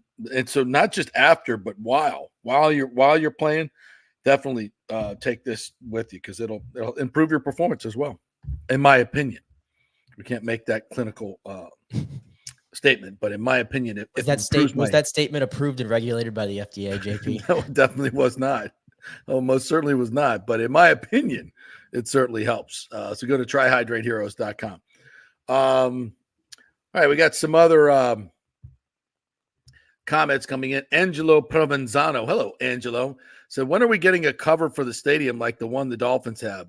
The heat saps the energy from the home crowd during the 1 o'clock games. Yeah, there's no doubt the 1 o'clock games are no fun at Raymond James Stadium. That's the thing of the schedule that I think Brian dreaded the most. But you make the best of it. We have 9 home games, so hopefully we'll get a little cloud cover for those games. And that's the thing, man. It's just the heat I think we can handle. It's the sun just beating down on you that just is brutal. So well, and the other part of that too, it's like it's not cheap to buy, water at sporting events. Any sporting event. It's like not cheap to buy water. So you spend like an arm and a leg trying to stay hydrated out there. Yeah, I think they do make some allowances for that during the hot games, though, if I'm not mistaken. They'll keep you hydrated. It's just because you need, a couple bottles of water at least to get through a game. So yeah, it's tough. We all know. In Florida, September and October. Did you see the Jags approved or somewhat approved the $1.2 billion stadium in Jacksonville? I just didn't see all the deets on that. These new stadiums just look ugly to me. They just look ugly. They got no character. The football stadiums are very futuristic. They're so futuristic. Like they just look ugly to me. I don't know. They just look like buildings you build in like utopia, like drawings from 15 years ago when you're trying to project what the world's going to look like one day. Yeah. And that's what these futuristic stadiums look like. They all kind of look the same. There's no like quirks about them that stand out. I don't know. Yeah. But Jacksonville does need a new stadium though. Oh, they desperately need a new stadium. Yeah. And now is that going to be a whole new stadium or a rehab? I believe that's a whole new stadium. Yeah, is it? Okay. Yeah, I think it is. $1.2 billion for that. I think they're doing like 50-50 with the city. And then the surrounding area is being publicly developed. Christopher Cole says need a complete redesign of the creamsicle uniforms with a combination of the old and new colors. Your thoughts, Mr. Uniform Guy? I want to see the white creamsicle come back, to be honest with you. The white creamsicle? I'm gonna Google it here real quick, and I'll find it eventually here. So it's white base with creamsicle numbers. Or I just found it on Google. I'm gonna share my screen. Nathan Elliott says the refillable soda cup. Yeah, which also I think you can get like Powerade or whatever there. All right, this is the creamsicle that I want to see make a return. Right, there you go. Oh yeah. I like white with the red lettering and the creamsicle trim, and then the creamsicle pants. I like that one the best. Yes, we played like crap in that one too, didn't we? Well, they played like crap in all of them, but they've never worn this one though as a throwback to my knowledge. I don't think they sell it. Yeah. They sell it though, like they sell it on the shop. So like I know they're making it, but I'd like to see them maybe use it in the game. Okay, all right. Yeah, I'm just not a big fan of them wearing them. They always play like crap. All right, couple other things we wanted to get to. We haven't played the Kevin Cash from last night. After the big win. Kevin Cash talking about his bullpen and finally getting a hit with runners in scoring position, which could certainly help this team dramatically. Here's Kevin Cash. Start with the top of the sixth there. Siri ties it up. Some good base running by Palacios, and then Yandy Diaz with the 2-run RBI. What were you seeing from that inning of the offense? Hung in there on some at-bats. Certainly Yandy's was the biggest one. Weiser, that guy he's tough. Tough on righties, tough on lefties. Look at his numbers, having a great start to his season. So happy that Yandy got a breaking ball and was able to kind of give us I believe a 2-run lead. Taj Bradley, how sharp was he tonight? Really pleased with his performance again.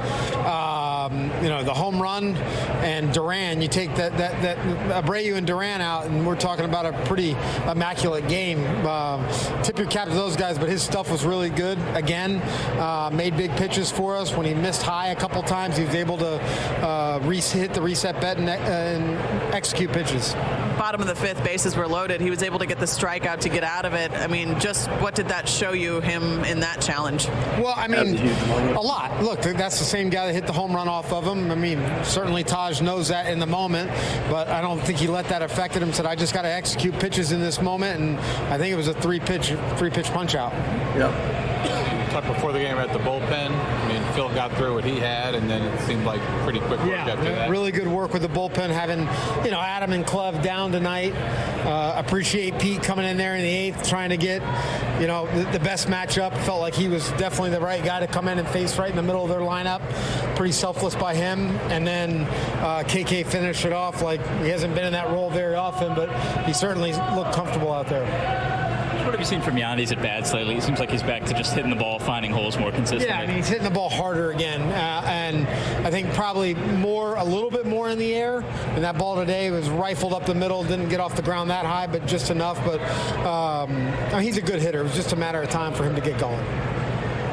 You had a couple opportunities you didn't cash in there, but it seemed like you had two guys on, I think 4 straight innings. You feel like you were going to eventually get something going? Yeah, I mean, yes, I did, but I also, you got to give credit to Houck. He's thrown the ball well. He's really tough on righties. He's found kind of a little bit new way to attack lefties, of avoiding the fastball and throwing a lot of splits and sliders, and that presented his challenges. I mean, Johnny Aranda smoked the ball, Rortvet smoked the ball right at some guys to get that third out, but they played good defense. Siri, as you said, he's been going through it a little bit. He had a big hit the other night, and then he get a big hit tonight. It's probably got to help his confidence. Definitely helps. I mean, Weissert is as tough as any right-handed reliever that we've seen from the side, just with the angle that he creates, the deception, and then the late movement. But Hosey hung in there and found it to put it between, I think, in front of Duran. I was going to say one of the biggest takeaways from last night too that I liked was, they were facing a very tough starter in Tanner Houck, who has been one of the better starters in the American League this year. And tell you what, they got his pitch count all the way to 112 last night. Yeah, they made him work. Yep. And maybe they didn't get any runs off him, but they were able to get guys on the bases. And then remember, right when they took him out, that's when the big hits followed. So they were able to finally break through a little bit against him, get him out of the game relatively early, get to the bullpen, and the big hits come through. So that was good to see from the lineup. And then, something other I'm taking note of, JP. I don't know if you saw this as I'm on minor league watch too for certain guys. Yeah. One being Junior Caminero. Did you see he got a start at second base yesterday? No, I did not. Down in AAA Durham. Whoa. And I'm just saying. Who's playing second base up here? The flavor of the day.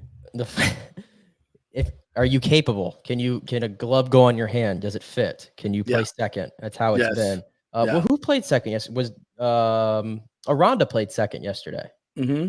Yeah, and we know he's not exactly a Gold Glove over there by any means. Palacios has actually looked pretty solid over there at times, but they need a full-time solution. So I don't know. We've had these discussions about, I'm sure they'd love to bring Junior Caminero up, and they're trying to find a place for him. And now they're testing him out at second base. Huh? It's not Brandon Lau, is what you're saying. That's my point. Yeah. Yeah. That's where I was getting to. I would agree. Junior Caminero all of a sudden is getting looks at second base, and Brandon Lau still isn't up. And what has he been cleared to go back to his Durham stint? But he's playing. It's like playing through tolerance or something like that. Yeah, like, I feel bad for the guy, but it just when you get those back injuries, it's just tough to come back, and it just seems to be chronic at this point. And this sounds like it's oblique, isn't it? This is an oblique thing. That's all part of it. It's all core. Yeah. It's back, it's oblique, and it just it's hard to get healthy. And, he's been such a hot and cold player anyway. And, you try to count on him. You just can't. Yeah. You just can't. It sucks for him. But I think at this point, if you're the Rays, you got to move on. I think you got to move on. Yeah, that's what I'm wondering. Eventually as we get along here, because like I said, this roster crunch is going to get interesting. Somebody's got to go. Very interesting. Yeah. Harold Ramirez has got to go, or we talked about Siri a little bit. Of course, his play's picked up since then.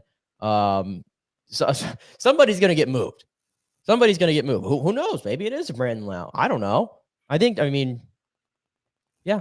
I'm looking at this. What they need to do probably today or tomorrow is, they sent Renee Pinto down because they were letting too many guys just run all over them.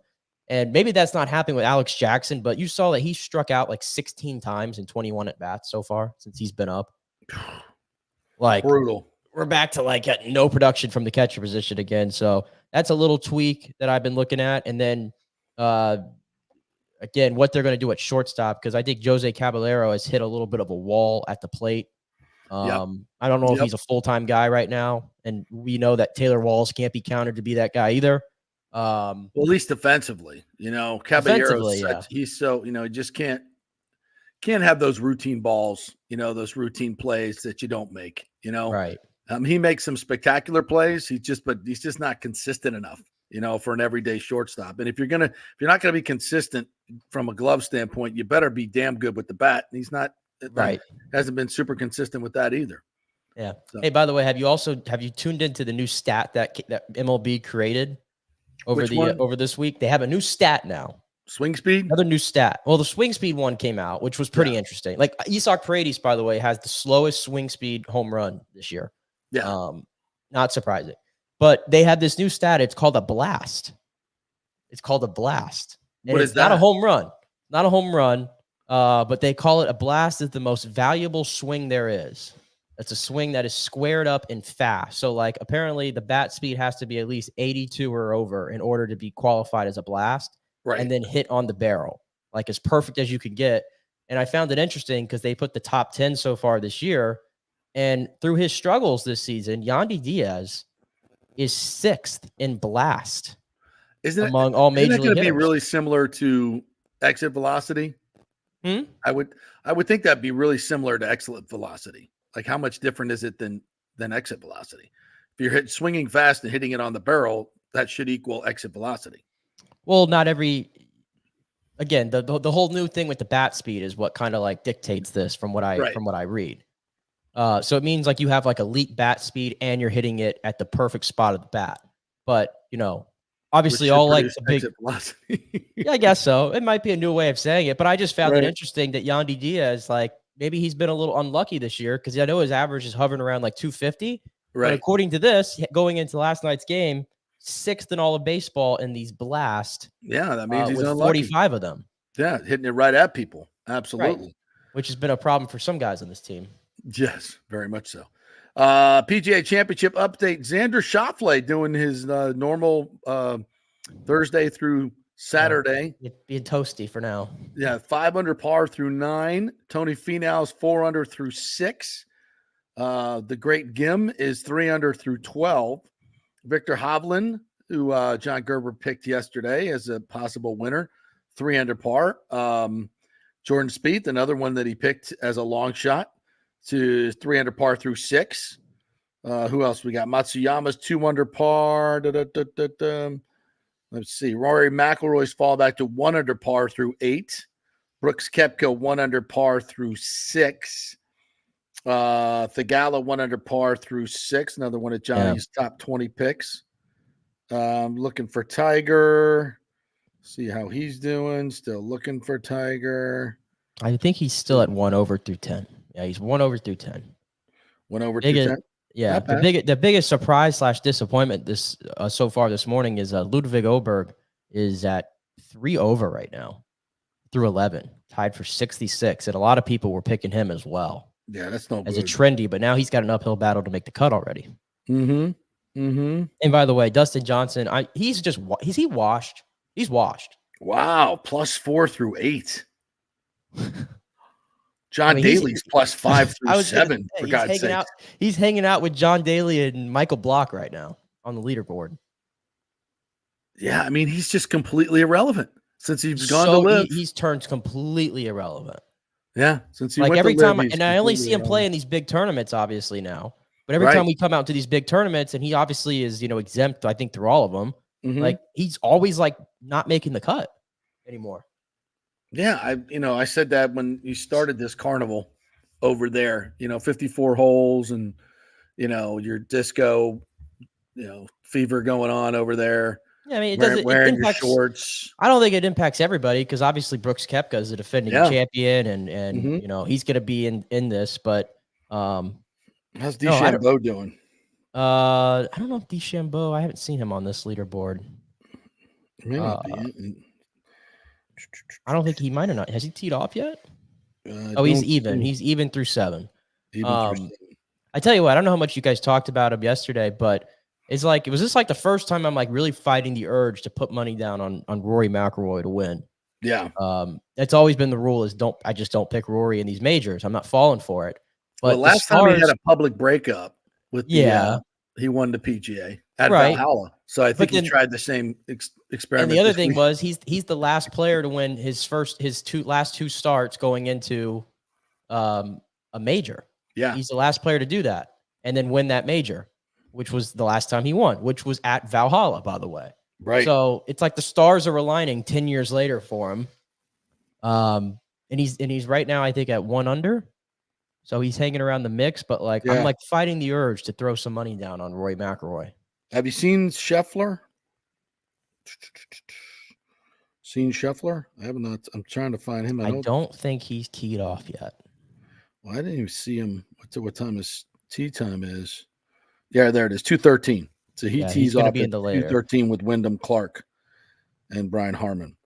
So he'll be in the afternoon window. We'll be watching him.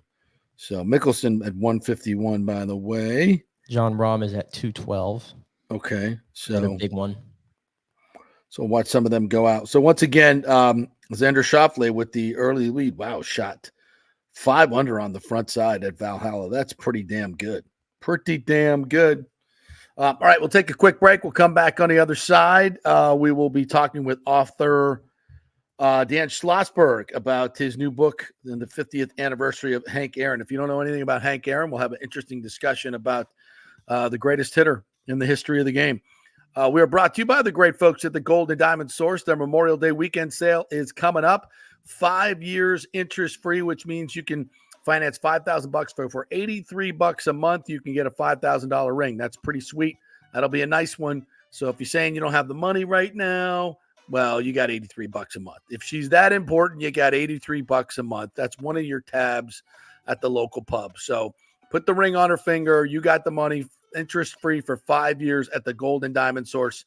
$83 a month gets you a $5,000 ring. So go do that at the Gold and Diamond Source. Always the best choice, always the best selection, always the best staff.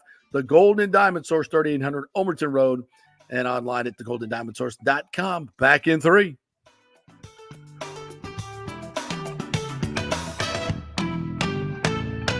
JP here for the Jeeves Law Group and my man Scott Jeeves, who lives right here and has long been a highly respected member of our community. He's a proud sponsor of the Tampa Riverwalk. Jeeves Law Group is also a proud sponsor of our Grand Central District in St. Pete and has neighborhood events throughout the year. He has an office on Central Avenue in St. Pete and one on South Howard in Tampa. You can't get more local than that. So when you need an attorney, are you going to hire some huge firm that advertises all over the state or the one that supports your favorite sports show?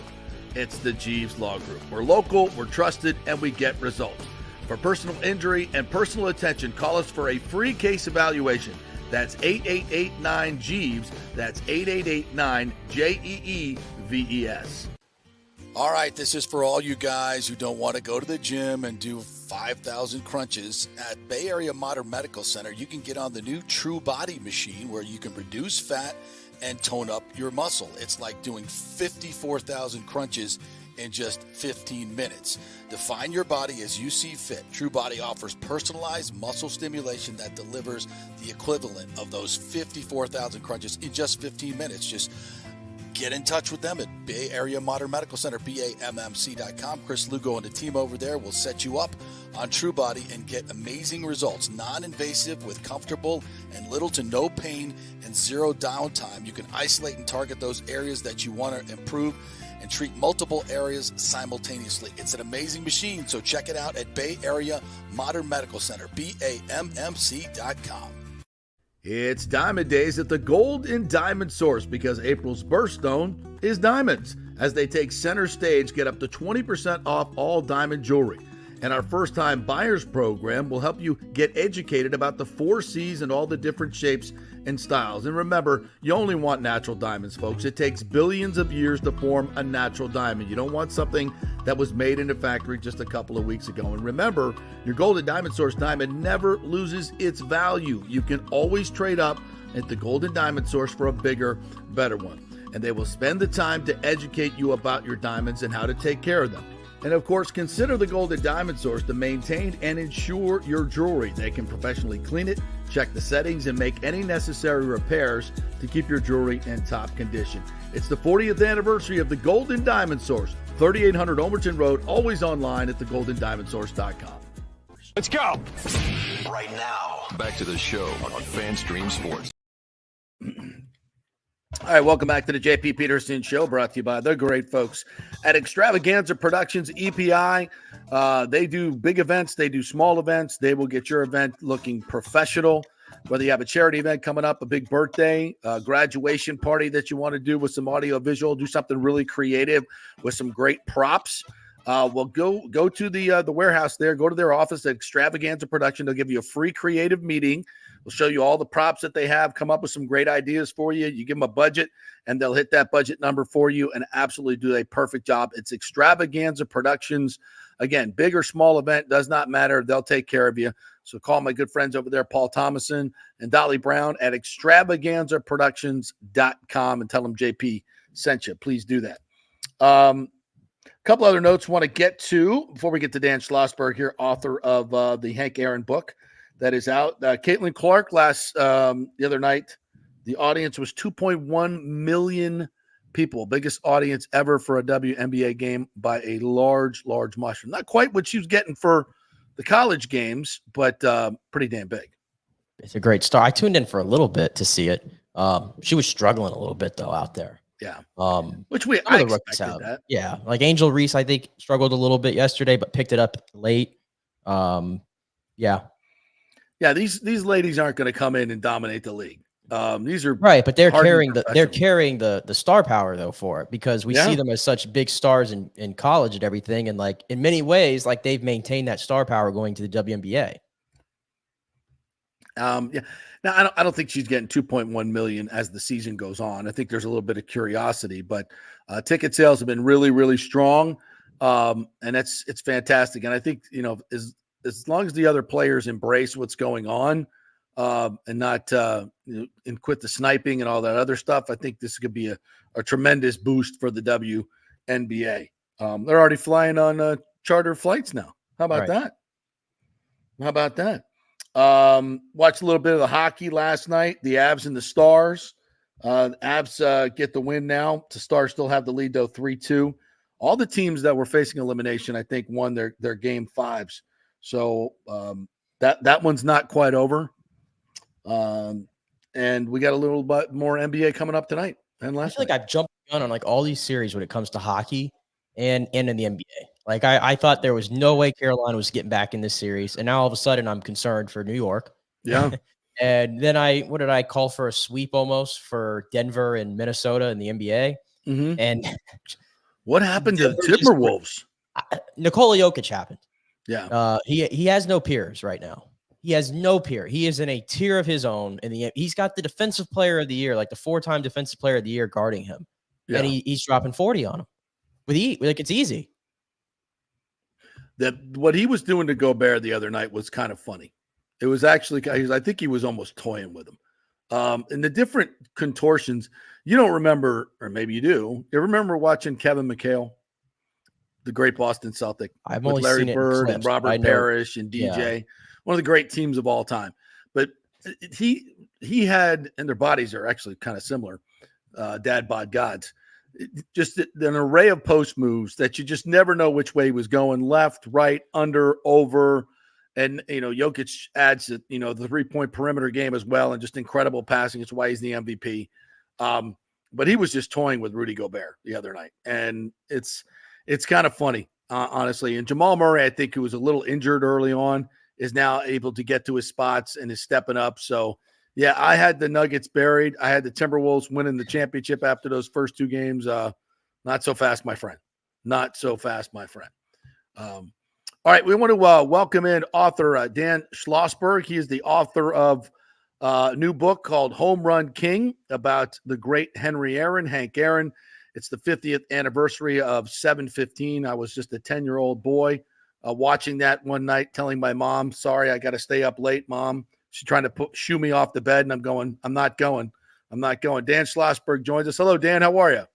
Good morning, JP. Great to be on your show. Hi, Nick. Yeah.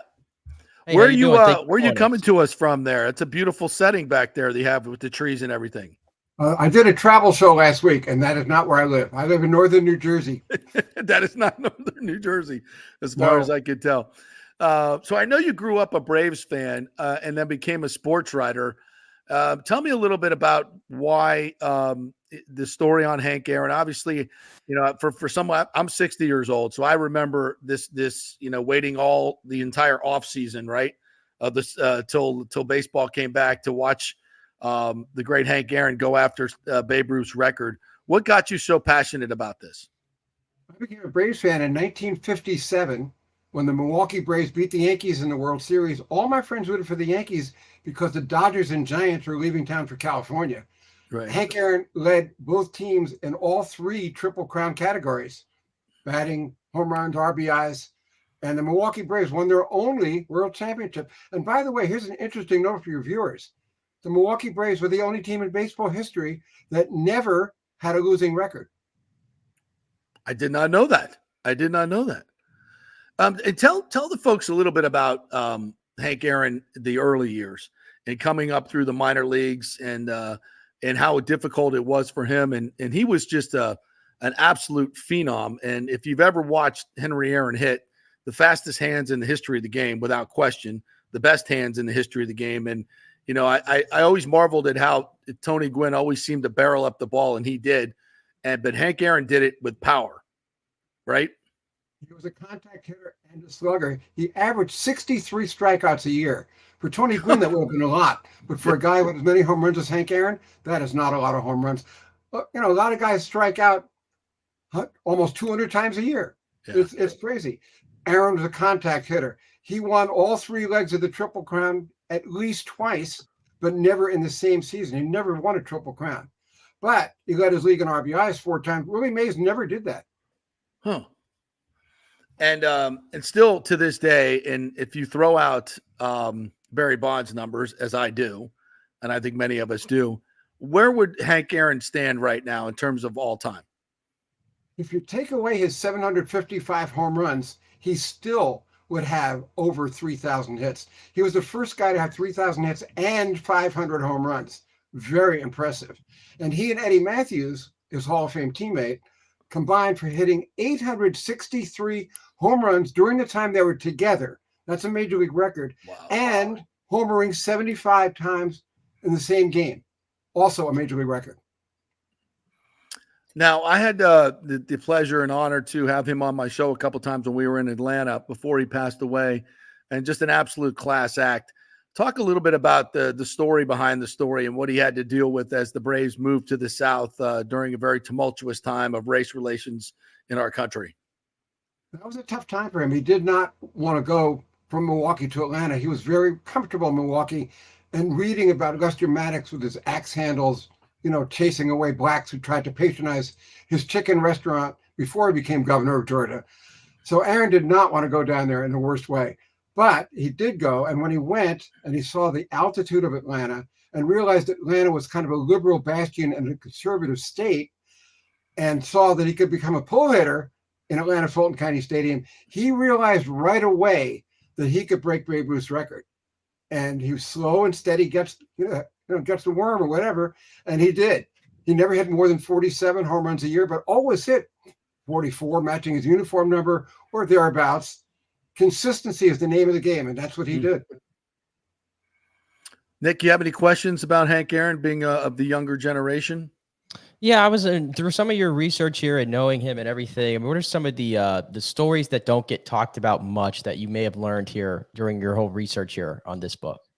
My favorite one is when he went skiing with Jimmy Carter and their wives in Europe long after he retired. He befriended Jimmy Carter and several other Democratic presidents and actually campaigned for all four of them. But they went to Europe on the ski vacation and he couldn't ski. He and Carter kept falling down. Now, Aaron is an athlete. He played racquetball. He played tennis. He swam. He fished. Obviously, he was a great baseball player. He loved football, but he could not ski at all. Can you imagine the great Hank Aaron constantly falling down, getting up again? And Jimmy Carter, too. He couldn't ski either. That doesn't surprise me. Talk a little bit about the chase. When it came down to breaking Babe Ruth's record, there are a lot of stories about some of the racism that he had to deal with back in the 70s. He had to have separate accommodations on the road from the rest of the team. He had to eat separately, sleep separately. There was just so much hate mail. In 1973 alone, he received 930,000 pieces of mail, which was the most of any civilian who was not a politician. And he actually got a plaque. He got a plaque from the post office. Now, that was not all hate mail. He said most of it was encouraging. However, a significant portion was hate mail. And Dusty Baker told me that Hank used to throw those letters on the floor so the other black guys could read them too and know what was going on. And in fact, Hank told Dusty and Ralph Garr, who were young outfielders just coming up when Hank was retiring, he told them, "Don't sit next to me on the bench. I might get shot during the game." That was his mindset. Yeah, it absolutely incredible to even think about it. Even when he did hit 715 off of Al Downing, I believe, there were fans that came out of the stands, the famous pictures of him rounding the bases, and he was terrified, right? He was terrified, and so was his bodyguard, who was wondering whether he should shoot those two kids that came out. They eventually became doctors and also friends of Hank Aaron. How about that? Very interesting. How do you think it's possible, Dan, that for all the home runs that he hit, being the home run king and everything, and the longevity that he played, that he only had one, and I say only because it's an MVP, but he only had won one MVP during his entire career, and that happened when he was 23 years old. So it was early in his career. Like, how do you think that played out? I have a whole chapter in the book on snubs that Hank Aaron endured. That being one of them. He should have won 3 or 4 more MVPs, but he always came up against somebody like Sandy Koufax, Ernie Banks, other people who just happened to get the MVP award. 1959, look up the stats. Aaron batted a career best 355 that year and was not the MVP. He wasn't even second. He never finished second in the MVP voting, and he won only one. There's a snub right there because he played 21 years with the Braves and 2 years with the Brewers. And the Hall of Fame voting, 9 writers left him completely off their 10-man ballots. 9 writers. If anybody should have been a unanimous choice, he was the guy. How did anybody ever have to answer for that? Like, how do you leave him off the ballot? The ballots, unfortunately, are secret ballots. Wow. Today, many writers reveal their ballots, which is stupid because it shows what idiotic choices they make, or if they vote for only 1 or 2 guys when 10 are deserving. But I'm in favor of a big haul. There are just too many good guys who are left out. Like Fred McGriff. Why did he have to wait so many years? Yeah, ridiculous. Yeah, ridiculous. Andrew Jones too. Yeah, absolutely. No question Dale about Murphy. it. Another great Back-to-back MVPs. Give me a break. Yeah, and the Major League Baseball Writers Association is just famous for making errors like this, and Hank was the one who probably got snubbed more than anything. In your research in the book, and kind of the final question here, what is the main message that you want to get at the people to get when they read this book? That anybody can achieve anything. Hank Aaron was not a big, strong guy like Aaron Judge or Giancarlo Stanton. He was 6 feet, 180 pounds. He was a wrist hitter. He studied pitchers. He learned the game. He knew what they were going to throw him. I'll give you an example. Tom Seaver, as a rookie, struck out Hank Aaron 7 times. Hank Aaron didn't strike out very much. After that season, Seaver never struck out Aaron more than once in any other year. How about that? Yeah, remarkable man, remarkable career. If you don't know about Hank Aaron, this is a great place to start. It's called Home Run King. Dan Schlossberg. You can get it at Amazon and everywhere else. Appreciate your time, my friend. Thank you very much for coming on the show. Thanks, JP. Thanks, Nick. Enjoyed it. Thanks, Dan Schlossberg, right there. Yeah, I remember very vividly watching, because the Braves were. I grew up a big Reds fan, so obviously the Braves played the Reds a lot. They were in the same division for a long time, and if I'm remembering that correctly. And remember him, the chase for 715. It was, I was a 10-year-old boy, and it was absolutely all encompassing. And you just want, I remember literally arguing with my mom, like, no, I have to stay up and watch this. And she's like, why? It's just another baseball game. I'm like, Mom, it's not another baseball game. This is Hank Aaron going for 715. I'm watching this game. And then when it happened, you just the swing of the bat and the sound it made, you were like, this is it. This is the moment. Yeah. Never forget it. Never forget it. Watch it live. I feel fortunate growing up because, obviously the Rays were not, a team until 98, right? So my entire family that's, all born in Tampa, they were Braves fans. Yeah, of course. And they still are Braves fans, honestly. So, I remember seeing, like, my mom had a Hank Aaron jersey from high school that she had always that I saw and everything. And so I knew always the history of Hank Aaron, but it is kind of interesting. You don't think about it every day, obviously, but you think about the great players who've played the game. I feel like even though he has the 755, he sometimes does slip through the cracks. Like when you think of the great players during that time, I feel like a lot of people point to, Mantle and DiMaggio, and because they played for the Yankees, right? And even guys like Roberto Clemente get brought up, like Willie Mays, obviously. And obviously those guys are all Hall of Fame players and everything, but this guy was the home run king for almost 30, 40 years, or at least recognized by the stat books. Right. But, still has the record for total bases, still has a record for RBIs, still has the record for all-stars. And that stat, by the way, take away his home runs and he still has 3,000 hits. Yeah, how about that? That's insane. And the strikeouts too. He was just, his hands just, he could get to the barrel of the bat. You talk about his blast. I wonder what his blast numbers would be. Yeah, it'd be number one without question. Incredible player, and an interesting study in American sociology as well, as he dealt with all those issues in a very public way. All right, we'll take a quick break. We'll come back on the other side. Chris Lugo is going to join us from Bay Area Modern Medical Center. If you have any questions for him about your health, your nutrition, testosterone, any of that, just put them in the comments there and we'll ask him. Chris Lugo coming up in 3. Stay with us.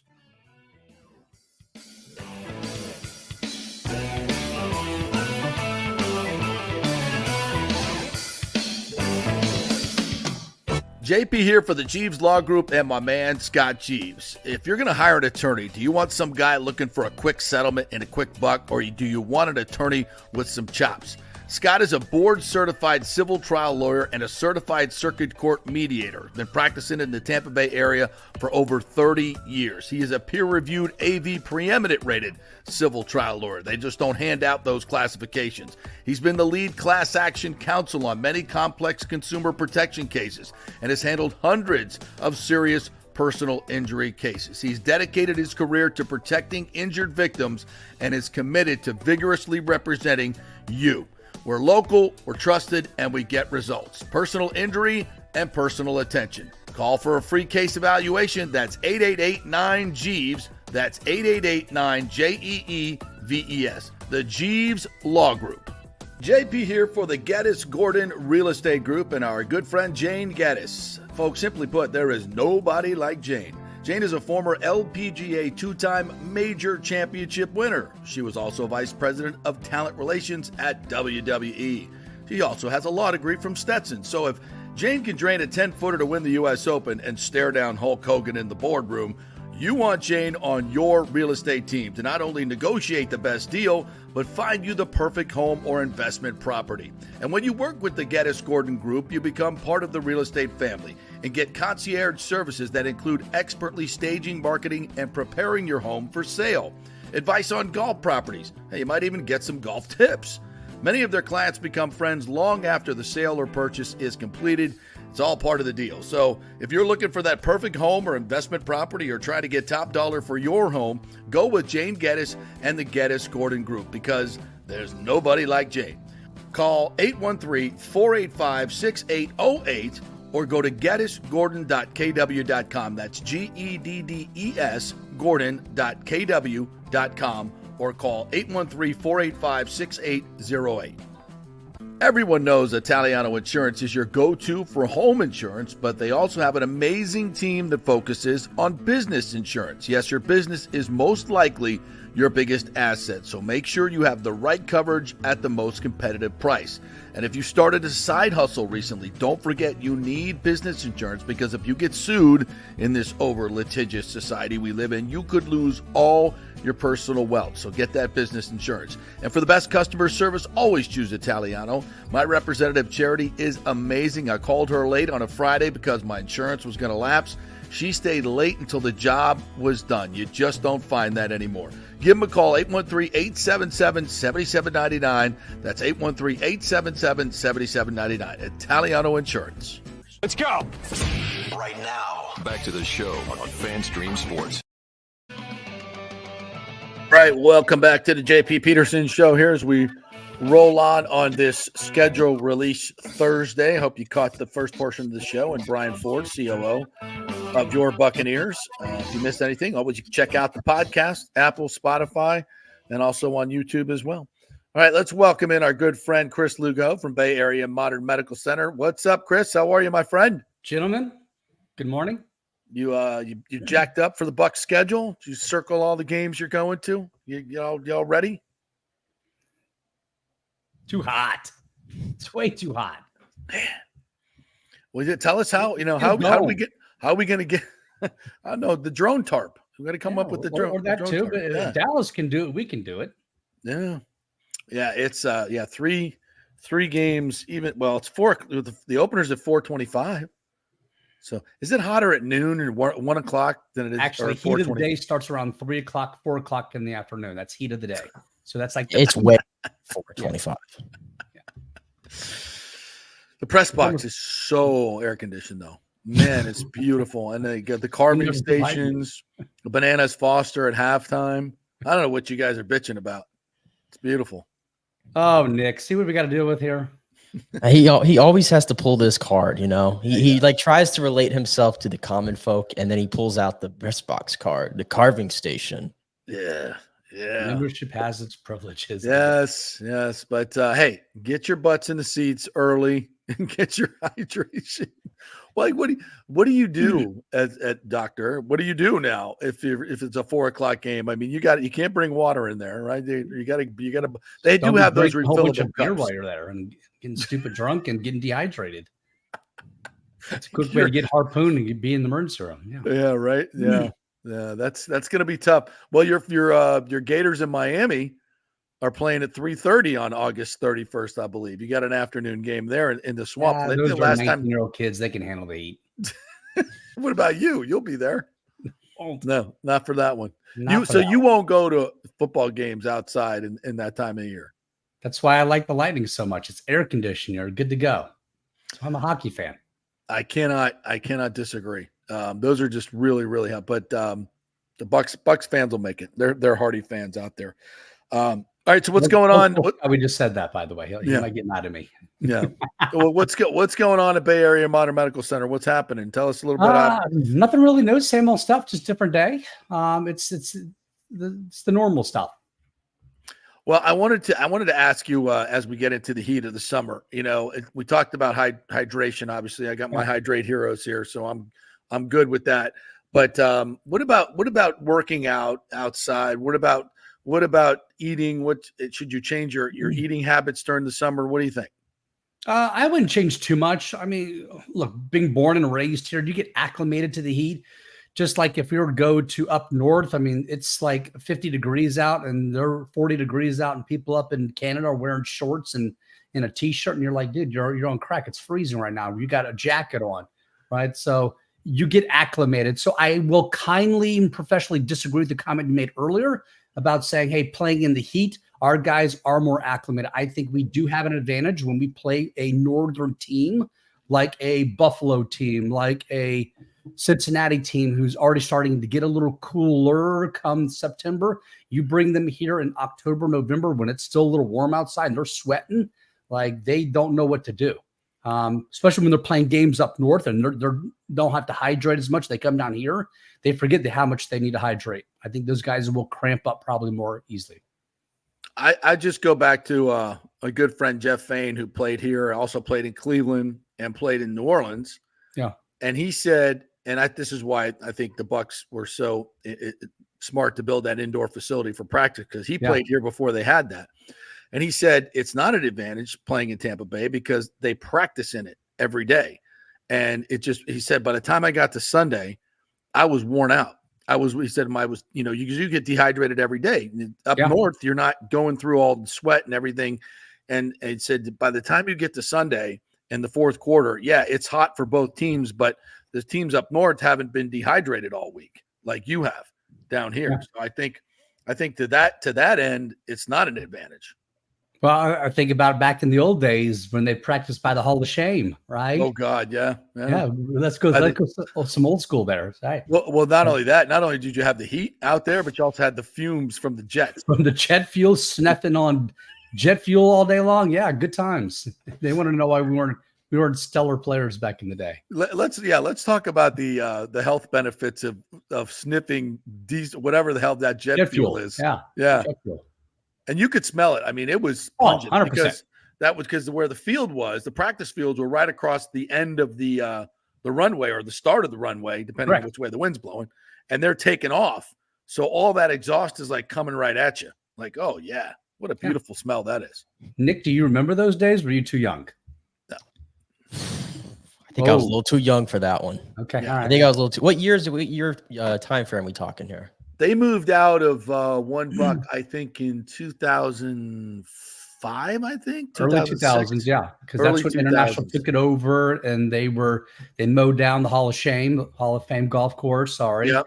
I lost quite a few balls back in the day. You played that? You remember? You played the old Hall of Shame? Yeah, I never got the pleasure of playing the Hall of Shame. Whoa, really? Yeah, no, never got. Oh man. I remember the driving range, right? The driving range was like right across from where $1 was. Yeah. And then they had I think there's still an open field where the old golf course was. But yeah, that was, it's no one. And they had an outdoor weight room as well. So when I first came to Tampa in '97 and was covering the Bucks, I was like, I went over to $1 place. I'm like, you got to be kidding me. Because I was coming from Florida State. And I'm like, the Florida State had 10 times better facilities than the Bucks did. Like, imagine Derek Brooks going from Florida State to coming down here going, what the hell is this? Yeah. Yeah. But they won a Super Bowl there. Yeah, they did. So how bad could it really be then? Yeah, exactly. It's a little rough. Yeah. But so they're working out outside and sniffing the jet fumes as well. Tell me a little bit about anything going around now, health-wise, in terms of my lovely fiance Ashley here has been dealing with a respiratory thing and literally has had a cough. She started with the laryngitis, and then has had a cough for probably 2.5 weeks now. I mean, just it's going away. But is this something that's been going around? What do you do for that?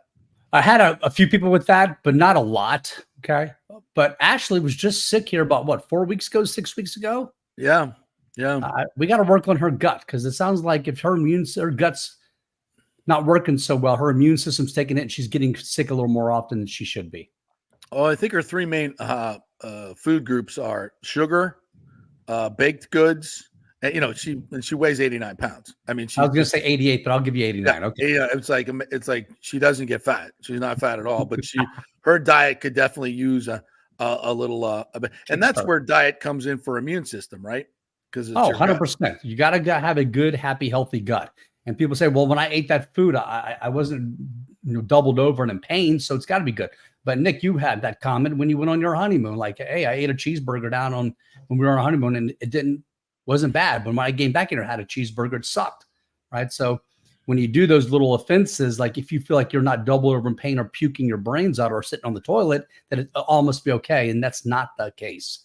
So that's why you really do have to fertilize the soil, as we would say, with good, happy, healthy stuff. Fermented foods, sauerkraut, kefir, kombucha, fiber. Yes, that's all good for the gut because we have bacteria that live inside us. Okay. Yeah, on the topic of diet, because I was blown away, obviously, when I met with you, when I was telling you about what I was doing and everything. And the first thing that came out of your mouth was, you're not getting enough protein. So for those like me who are trying to put on more muscle mass, sort of, can you explain protein intake, how important it is, and how much you need? Because you're probably not getting enough. All right, so I'm going to push this up a little bit right here. That one over there, University of Florida, nutritional science major. Okay. I was taught 0.6 to 0.8 grams of protein per kilogram. Who set that standard? The ADA, American Dietetics Association. Who influences them? A lot of people influence them and pay for a lot of their studies, but the WHO is the big one, World Health Organization. The WHO comes up with these numbers in order for the Homo sapiens, for all of us, in order not to starve to death, right? But if you want to thrive as a Homo sapien, you need to be doing more. Tom Lehman out of University of Illinois, I believe that's his name. He's done the most study with this stuff. It's 1 gram per desired weight in pounds. So if you're trying to get to 150 pounds, 150 grams, you're trying to get to 200 pounds, 200 grams, you're trying to get to 250 grams of protein a day. That's a boatload. That's a lot. It's a lot. Now, when you start breaking that down, it's not a lot of calories, guys. If you think about 100 grams of protein is only 400 calories. Yeah. 200 grams of protein is 800 calories. If you told somebody you're only eating 800 calories a day, they're like, dude, why are you starving yourself? Right? But when you break it down, that's not a lot of calories. But when you put 200 grams of protein on a table, you're like, oh, hell, I could eat all that. You can't comprehend it. So how do you eat enough protein without having to have 6 steaks a day? So you're taking advantage. You're not intermittent fasting. Okay. You're not doing that time compressed feeding. You're not skipping that breakfast. Oh, I had a banana for breakfast. That's you missed a window of opportunity to get your protein in. So you should be slamming down 4 eggs, 5 eggs, 6 eggs in that morning, 6 grams of protein per egg.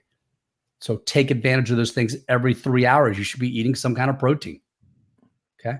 What do you feel like is if you can't have a burger or red meat or chicken or eggs, protein powders, protein bars? Grab a protein shake. It's the lesser of two evils. Am I going to endorse that for everybody? No, I'd rather you eat real foods. I'd rather you have a chunk of steak, a chunk of chicken, pork, whatever it be. But if you got to grab a protein shake, because hey, I'm on the run to the course, whatever it be. I'm on the run to work. I woke up late today. Take the lesser of two evils. You want to do a good quality protein. Don't buy the cheap stuff. Mm-hmm. I like grass-fed stuff. Transparent Labs. I'm not going to endorse anybody specific, but I'll say some names out there. But Transparent Labs makes a good one. Naked makes a good one. There's a few other good ones out there. I personally use Thorne. I'm a Thorne guy. Mm-hmm. But there's several good quality proteins. So if you're in a pinch, grab a shake. All right. And for kids, don't replace your meal with it. Yeah. Don't replace your meal with a shake. And for kids trying to get more protein, which I'm trying to get into my stepchildren here, I can only get them to eat protein, or to do protein shakes. They don't like to eat meat. How do you do it? The kids are still young. Yes. They're still developing that palate. You got some kids who are already get it, who are a little, as we'd say, 4x4s. They can eat anything. Mm-hmm. They're diesel engines. There's some that want to be Ferraris. There's some that are very picky. Right. They want only certain things. Mm-hmm. Lucky You've got to give and take. Eventually they'll open up that palette. They'll want more stuff. Yeah. All right, partner. Bay Area Modern Medical Center, BAMMC.com is how you get in touch with Chris Lugo. Call him, get an appointment, get your blood work done.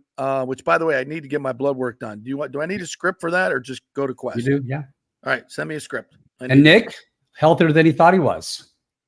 Yeah, a lot healthier than I thought I was. Thought he was. Anxiety and stress stripped away. Finally. Yes, good.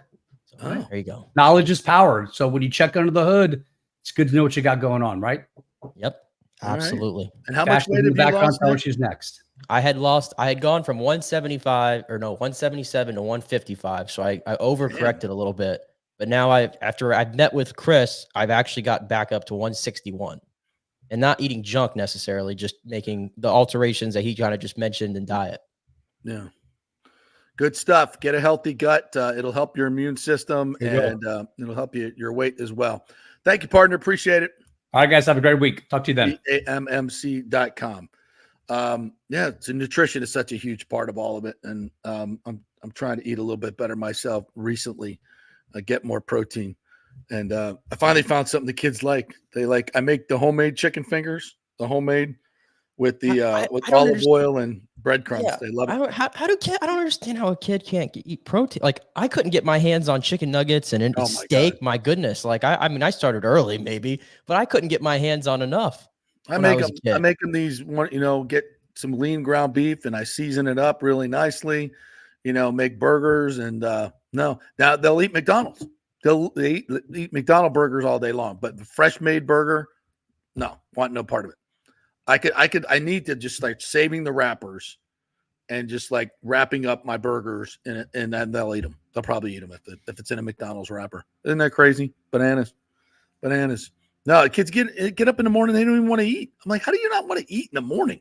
Like I'm starving. Cereal, anything, nothing. Sometimes some cereal, Pop-Tart. They eat half a Pop-Tart. I'm like, are you kidding me? Like I'll make you some eggs. Pop-Tart. Nope. Yeah. Huh. All right. Great job, Nick. I hope you guys enjoyed the show. Thanks to Brian Ford, COO of the Buccaneers, for joining us, Dan Schlossberg, Arthur, and Chris Lugo. We will be back tomorrow with more fun and frivolity. We got coming up next week, Titus O'Neil is going to join us as he gets set to go into the Tampa Sports Club Hall of Fame. Don't forget to get your tickets for that. June 5th is the big event, Tampa Sports Club of Tampa Bay. Go to their website and get your tickets for that big event coming up. Also going in, Bruce Arians, Steve Spurrier, lots of big names. So join us for that. Have a great day, everybody. We will see you tomorrow, 10 to noon.